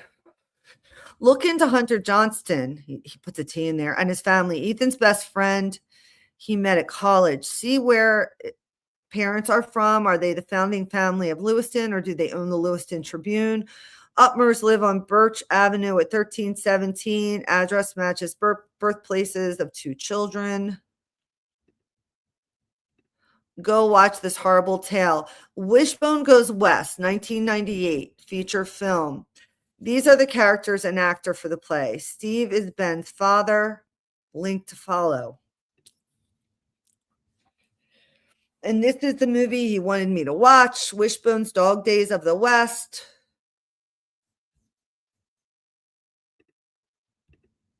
And he's saying symbolically that people are represented in that movie.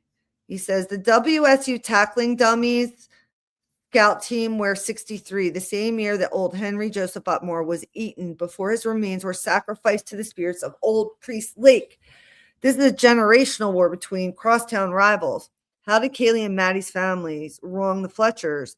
I think it has to be the full friendship between Kaylee and CF. Prior besties until Kaylee met Maddie. There were some serious threats made in that grub truck.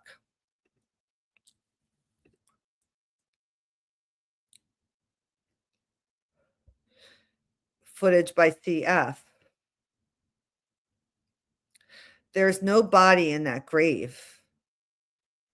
Maybe John Fletcher was an Ethereum guy and had it out for Steve Gonsalves, unless it's the 2 branches of 1%ers, the rich ones and the swine ones, the lesser of better men and secret societies. So you can see he's trying to come to some conclusion as to why. He's come to a conclusion as to who,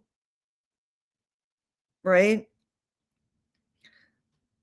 And before he came to the conclusion as to how, which was the brothers and ritual and its elevation, but I guess there still needs to be a connection, right? Familially, he's saying. And he's very convinced that this is everything it has to do with this case. So it's very interesting. He's so committed to this narrative, right? Look at this shit. The YouTube channel where Wishbone is posted. It was uploaded 5 months ago. Twinkle, Twinkle, Little Star, 2 weeks ago. That's the song all the patrons start singing at Grub Truck, and the workers mention it. Look at this fucking in-your-face Masonic mocking. Now he's getting mad. Right when my videos were posted, he posted Twinkle, Twinkle, Little Star. Robert Coates returns again.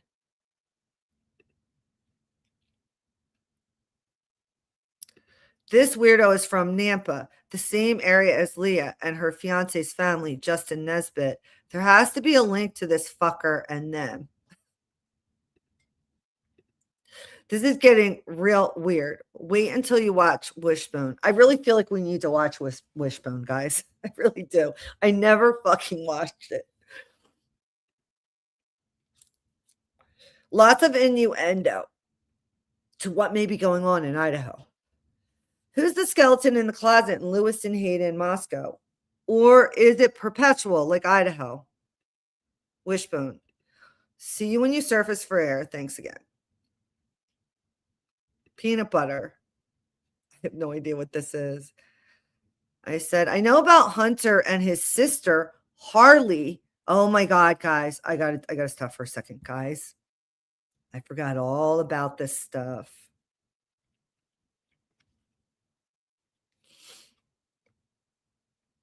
I forgot all about this stuff, guys.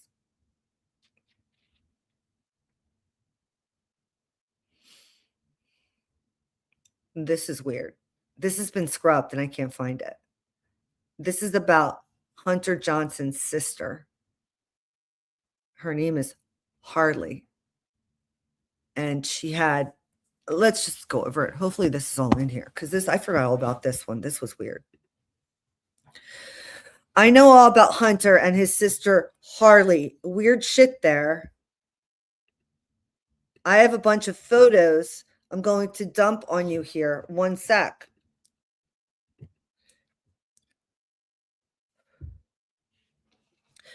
He says, I don't, but Wishbone makes me think it was his job to get close to Ethan. He's talking about Hunter. I said, Harley has strange shit on TikTok. This shit is on so many levels. When you think you have it all figured out, then another can of worms open. This is 1122KingRdClue speaking here, okay?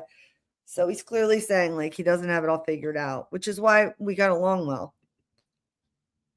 People are starting to follow and watch. Numbers climbed a bit this week in views on YouTube. More followers here.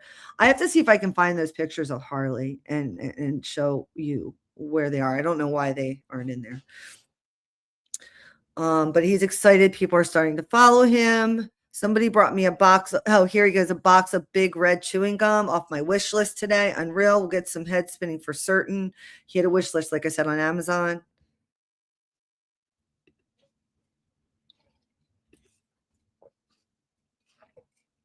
So I sent him some of the pics we talked about. You guys have seen them on my channel. This is one of them. This is the one that I told you I see. It's like hard to miss, really, to me. A man. Here, I'm going to do this. This is the one where, you know, I've kind of sharpened it up a little to see if it helps, but I think people can see it, or I don't know. But basically, I see a man who appears to have a bald head or maybe like a mohawk with like a blonde mohawkish, like stripped down. He is, we see his profile. He has his arm. The way to sort of orient yourself is you might see a red cross. It looks like a patch on his arm, and he's bent forward and he's holding on to someone. It looks like one of the victims actually with something in her mouth, and then another victim who's already deceased. And then in the back left corner, I see a person who looks sort of like could be Bryan Kohberger or someone like with a sharper nose like that, but not necessarily him, and something covering their mouth. That's what I see. I know it sounds fucking insane. You don't have to believe me. You can think I'm nuts. I don't care. I'm just telling you that's what I see here. Okay.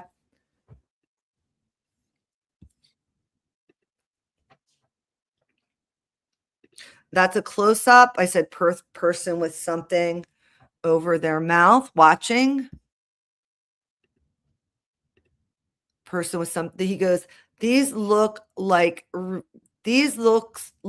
Reed in the third one. So he's still just like really focused on Reed. I don't think so. I said, there's a patch on the shoulder, like a red cross.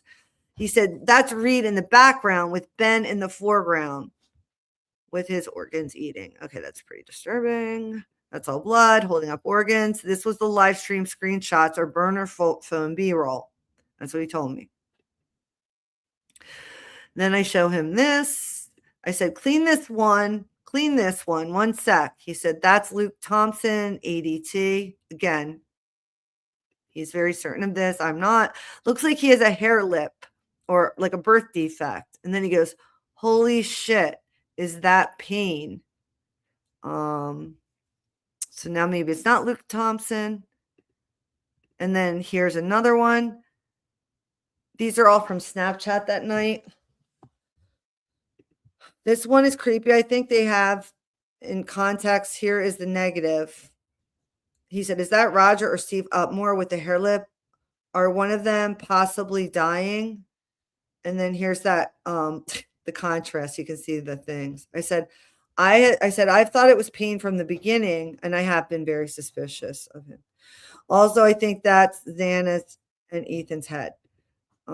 It's fucked up looking, or at least he's involved. That's a woman in white. Okay, and then we look at these pictures here. He wasn't wolf hunting. He was working security, so no one could get out if that is Payne. Faces at Banfield, they were blurred out. He says, is that Ethan? No, it wasn't. I have a shit ton on Payne too. And then I show the shoe print here. I said, the guy in the middle at the top, I think that's him in the cleaned up photo with a hair lip. And then we're just going through different things. I'm showing him different. I said, Xana and Bethany with I don't know who. I have so much more. One last thing. Hold on. And now we know these people here with Xana and Bethany. We know that they were dating them. Hold on.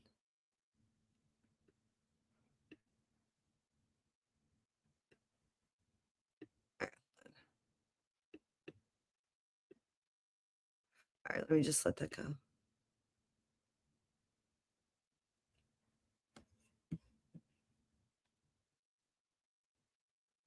Okay, here we go.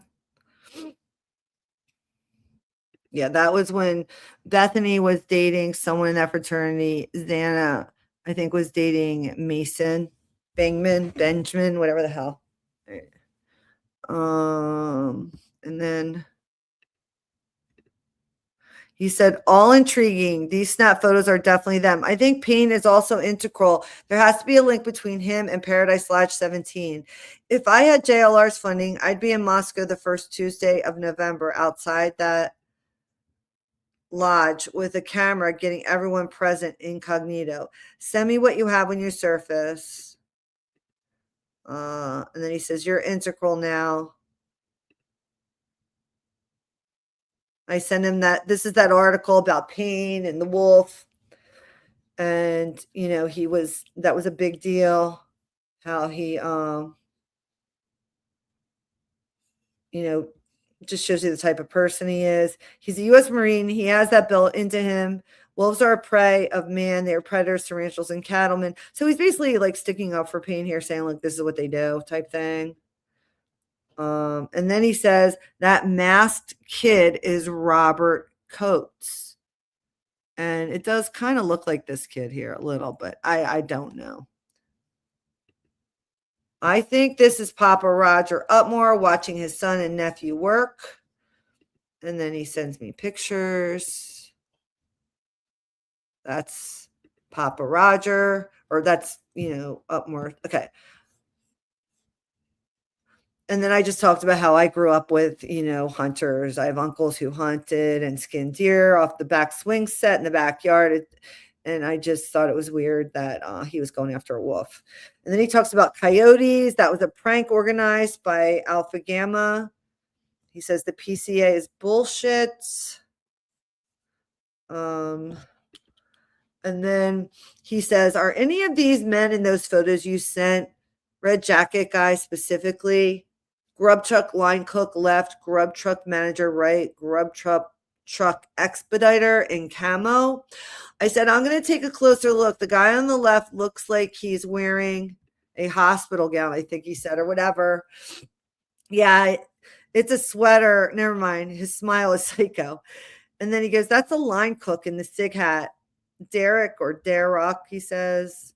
So then I showed him what I thought where the psycho guy was.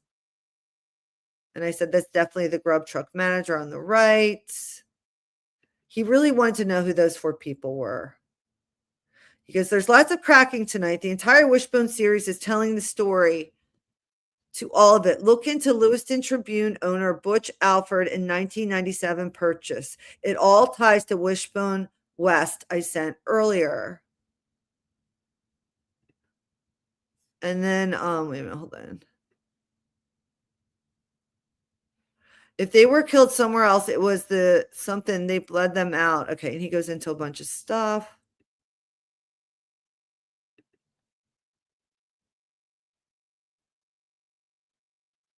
And he's just dumping a lot of stuff here. But hold on, I just want to see something. He says, you're a telephoto lens. He's like really trying to get me to respond again. And then, okay, yeah, we're getting into a more interesting part here. Sorry, guys. I'm slowing down because I want to stop it here because we're going to have to continue this.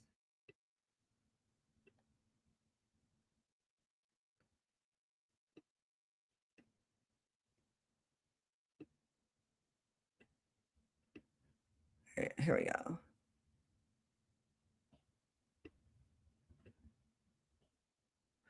All right. I said, I feel like I've probably sent info that distracts rather than helps the past few days. It's been on my brain and I've saved it for a reason. So I figured I'd share it. In terms of the movie and filming, a lot of these people are connected to horror films. Even Bryan Kohberger, the dude made a horror film and went to Germany to the Slasher Fest in Germany, but he has a different name there. The Brent that they show is a ghost. It's fucked. Olivia's husband, Robbie, and that's true about Bryan Kohberger. I have to find that. He doesn't call himself Bryan Kohberger, but he looks like him, and he made a horror movie that was aired in Germany, and everybody had masks. I have to find that. That's crazy, that whole thing. All right. He went, okay, so Olivia's husband, Robbie Stevenson, works on set at Warner Brothers production team and editor for the Ted Lasso show. I could go on. It just gets weirder.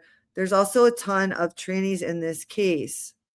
I felt like there were trannies. And if that offends anyone the way I use that term, I apologize. It's no offense is meant by that. All right. I'll figure out how to talk. I have good intentions, but I'm very private. I'm a sieve. I grew up with mafia rules. What goes in stays there, and I don't gossip. People actually follow them on social media. Get the hell out. That's just inviting trouble. Holy shit. I noticed Reed joined Twitter in November and only follows Moscow news accounts. When I saw his photo, the hair on the back of my neck stood up. He's very bad indeed. Reminds me of a psychopath I used to date who almost killed me. I shoot guns now, so I'm not worried by weak men. And then he says, you did no harm. I have a filter. It's like a Berkey for information. Those snaps were definitely them, and the basketball stuff on Reed's TikTok is what I believe are cousins with the same last name as the 1917 center at Idaho's men's basketball. There is a yearbook. Okay, here we go, guys. Here we go. This is where, guys, this is where the infamous photo that others have said perhaps they found, or maybe they never knew where they found it. I'm going to go on record and say I believe I am the one who found this first, but I held on to it for a very long time. If you can find someone that can prove they found it first, let me know. Otherwise, I'll continue to say that. But I didn't find it on my own. This guy directed me. It's weird. Watch. He says there's a yearbook at issuu.com. Well, all of them since 1903 for U of I. Go through 1917, Gem of the Mountains, volume 14. Look at all of the names. Chapin, Thompson, Fry, Tollison. See law and athletics, baseball, football, track, and basketball. These names all span over 100 years in Moscow, all legacies and in the secret club. I've been through these books for ages.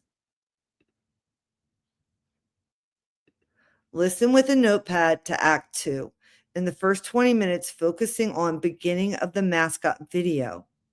Listen to the history, the basketball history. All ties into Wishbone series, all of it. Look at that yearbook first and mark down every name you see that is present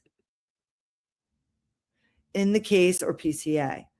Surnames tell the tale of relation when utilizing. obituaries to learn history. The two best free sources of genealogy are yearbooks and obituaries, aside from the old telephone book. H.J. Upmore's wife was a 1904 graduate. Caroline, or as she went by Cora, center of 1917 basketball team is Herbert Joseph Martinson. That's the team that made the school choose the Vandal name. Herbert Joseph are both Upmore family names. There is a connection here. Follow the mascot lead in Act 2 with good notes. You noticed what I wanted everyone to notice about Reed's Twitter. He joined 1122 to follow the case. He also follows one business on Facebook, a sheath or holster company that's local. I'm the same way as you. I can trust you, I think. If you want my landline, it's yours. I'll walk you down the path. I need to get these fuckers. The artwork in the yearbook for frats in 1903 and 1904 will make you cry. Skulls, bones, snakes, very secret indeed. I'm going through all the yearbooks tonight. I want C. Scott Green linked to this crime. I know a pig when I see one, and that man is a pig, feral swine. Find a way to chat that works on Wi-Fi. I'll download it. Tell me what I need to do to stay safe on the web. I'm a bit of a dullard in that arena. I said, I'm busy right now, but here's an IG I just set up. We can talk later or when it works. So he was at that point inviting me to discuss. He was going to give me his landline, which I don't think it was because he ended up walking outside. And from the background, what I believed I heard was him. This is my psychic talking, but also to do with what he said and the sounds. So I don't know how I formed it, but this is the memory. I picture him in a small apartment upstairs in the front section, the section that's facing the street. And it's sort of an intersection, like a busy type of intersection. Could have been upstate New York, maybe somewhere. And he's talking loudly with me. We're talking, and I hear an older woman tell him to shut up. And he doesn't really say anything back. He respects her, whoever this woman is, maybe his mother, I don't know, or a father. And he leaves and he goes, I feel like he walks down steps and goes outside. And then he's standing in front of a chain link fence in the dark. And he's telling me stories about how he beat someone up because they stole his bike. If I heard his voice again, I think I would remember it. Okay. But I was not willing to give him my landline or phone number because I don't trust anybody really. So it was kind of tough, you know. All right. So let's go here. He goes, I have a filter. He goes through all that. All right. And then let's get back to this part because it's interesting here.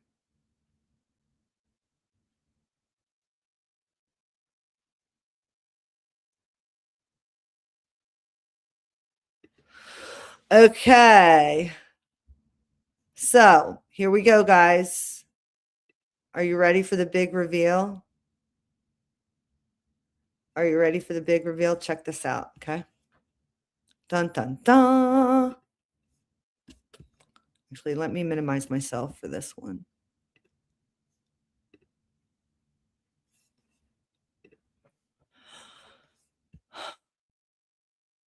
I said the yearbook 1917 is wild and creepy. And wait a minute, hold on. This is fucking crazy. Okay, let's look at the date. Hold on. Just so you guys can see. So he's telling me to look at the 1970 yearbook. He's telling me to go through all this shit with a fine-tooth comb and look at all these names and stuff, which I did. And I probably took notes from Act 2, but I can't find them. So hopefully I can. We talked about, you know, the Twitter, all this stuff. All right, here we go. Here it is. Watch this shit.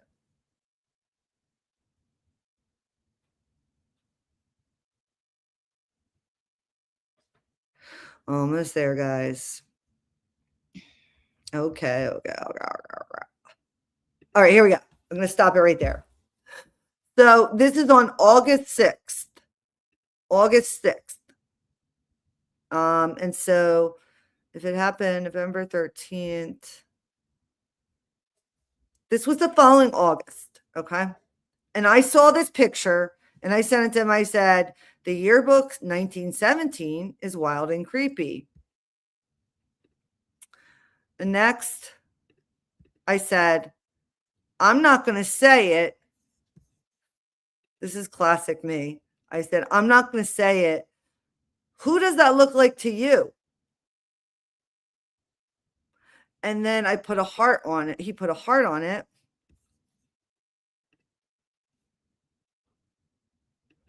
And he says, and I say, your answer confirms I'm stir crazy and need to take a break, or holy doppelganger. Batman. Okay. What the actual fuck? Okay. I said, I'll await your reply. In the meantime, more yearbook and Act 2 notes. So I sent that to him in the morning, and he's not quite getting back to me. I'm just like in awe and shock, like what the actual fuck. And I believe he was too. And let's see what he says. Oh, I said, holy shit. I said, I'm piecing a lot together.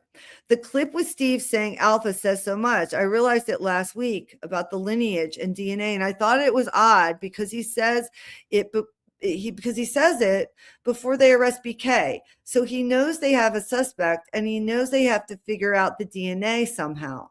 He is suggesting using ancestry.com or whatever. And then this part right here, quote, it may not even be him. We go to school with family. It could be cousins, his cousin, a family member, end quote. Get the fuck out of here.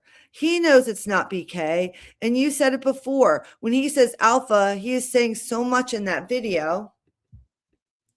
It's insane. And that was a few weeks before BK got arrested. Damn. He goes, now you're ready. I slept on it. Yes. That looks like our dear boy, doesn't it? I believe Bryan is being framed. I do believe he could have relatives leading back to the region, and that man could be him. Why was BCK pulled over in Indiana? Brandon's birthplace. That Brandon is the president. Brandon was born in Lowell, Indiana. I'm energized and ready. Great job. When you're ready to resurface and chat, let me know here. I'll be upright and taking nourishment all day long. That's me, Sonic, by the way. My grandfather, upright and taking nourishment, is with us. He has been with us since I started this. He told me stories as a boy of mascots and pirates when he was living in Pittsburgh, Oil City, Pennsylvania. He was a professor at Princeton in the early 80s, Wisconsin Badger, and MIT. It's actually, I'm going to stop here anyway. I just caught a chat there. It's been like 2 hours. So just want to say hi to everybody in the chat.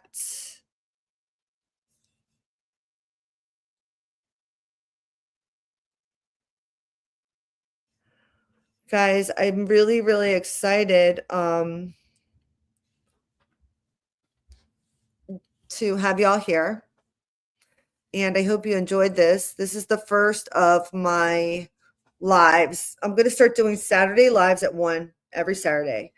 And I'll have a topic and, we'll go from there. So the topic today was this, and it's still not completed. I was really hoping I could complete it today, but it's just so massive, the amount of information that's in these DMs. And, I just want to go through them. And so on the next live on next Saturday, we'll continue on. We are almost through all of this.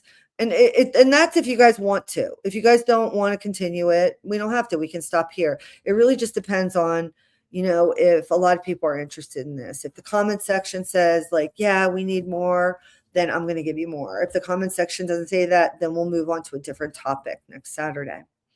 Now, I just want to do a brief word about memberships.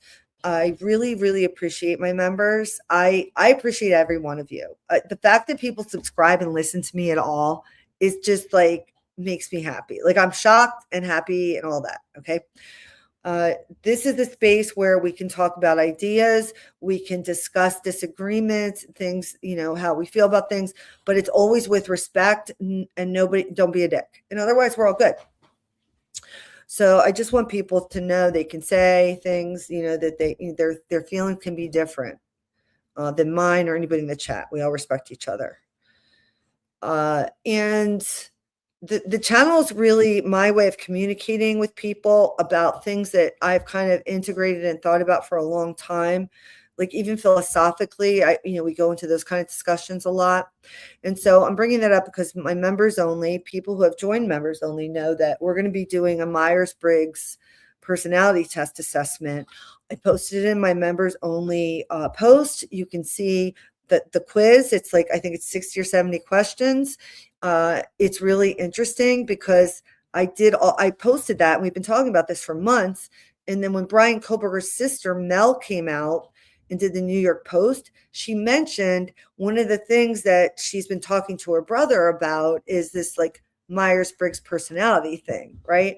And so it was just, I don't know if she said that exactly. I know what she's talking about. She's talking about this test that we've been talking about. So it's just a coincidence. I'm not saying she's watching my show or I'm not, that's what I'm saying at all. Just saying it's a coincidence. And so it just made me realize like we have to finish this. So, we're going to schedule the first inaugural members live. And, I'm going to put up a poll for members to tell me which days they think, which day and time is best. I'm thinking Tuesday. I'm not sure what time yet, once a week for that. And we're going to go through the Myers-Briggs personality. And there's a few shorts on that as well, if you're interested. So if you can't be a member, I totally understand. Times are tight. I'm not, please don't join if you can't afford it. I think it's like $1 for the month or something. But that even $1 can make a difference if you're not, financially doing great. So I would never ask anybody to do that. But I do charge for that because it does require a lot more in-depth and detailed information. And it's very personal because the members in there are going to get to know what their personality types are based on this book. And it's an educational type thing as well. So anyway, would love to see you there if you want to be a member. Otherwise, we'll see you next Saturday. Subscribe for the live. Next Saturday, subscribe for the live. And throughout the week, I may do impromptu lives, but you can always count on Saturday, my live being here. I also showed you how to turn on notifications in case anybody has a problem with that. Oftentimes people click the notification bell, whether it's on their computer screen or on their phone, and it looks like they're notified. But you have to go make sure that in your settings, because I realized this, something I messed up on. If you go to your settings, you have to allow for notifications from YouTube. Most of the time you say no. If you're like me, you don't allow apps to notify you for shit. But if you want notification from YouTube, you have to go in your iPhone settings or your computer settings and allow YouTube to send you a notification. Then you can click the bell. Then you'll get your notification. Hope that helps. Love you guys for being here. Appreciate everybody. Peace to your bum crease. That's what's up. And really, that's all. I'm working on an Epstein series too. That'll probably be an impromptu live. Could be later today. Not sure, but I'll let you guys know. Peace.